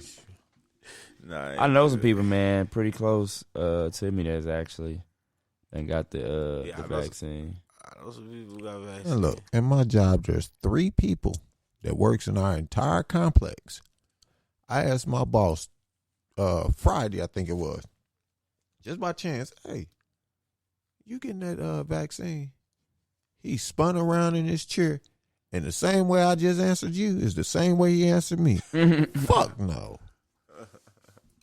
I said, I was just asking because I ain't getting that shit either. You gonna wait until they make you, huh? They're not gonna make me. You can't make me, motherfucker. You can. Okay, try it. They gonna put in your cereal, put in your milk, put in your water like they did with fluoride. I've been out here since this pandemic started, man. That'd be fucked up. They put in some type of shit in the water. Or in toothpaste. Yeah. All right, my bad. What's your last word? Shit, weather's getting nice. Everything's opening back up. It's supposed to rain tomorrow. You know what I'm saying? I'm ready to take me somebody on a date, man. Tell me something. Hey, real shit, man. Been single for a long time, bro. Hey, I'm finna take me somebody on a date. Somebody, anybody, or that special somebody? Love Bug Show is back on. Corona down. Do they have to be vaccinated, Bug? Hey, man. See, you're getting into personal questions, man. Hey, my bad. You can't ask people personal questions, man. Vaccination is a personal question? That's a personal question. It is? That's a personal question. The health choice. HIPAA. It's a health. Is that a health choice? So, okay, before we go, we got a little minute. AIDS, is that a health choice? Personal question. Don't ask, don't tell. What? Don't ask, don't tell. You better tell me if you got AIDS. As an employer, listen, as an employer, they put that into law. Because people were discriminating against people that had AIDS. So they started saying, don't ask, don't tell. Well, anyway, man, yeah. Hey, man. That's your last word. Yeah, man, I'm ready to go on a date, man. Nigga, life is getting good, man. Job is great, man. I'm doing all right, yeah. What you got, Reggie? I said it already. I went first. Bug ready to go on a date. Reggie went first. Don't ask, don't tell. We out. The spillover. What? The spillover. It's yours truly, Drake Lockhead. Reggie. It's Big Bruh. Ooh, you make a man.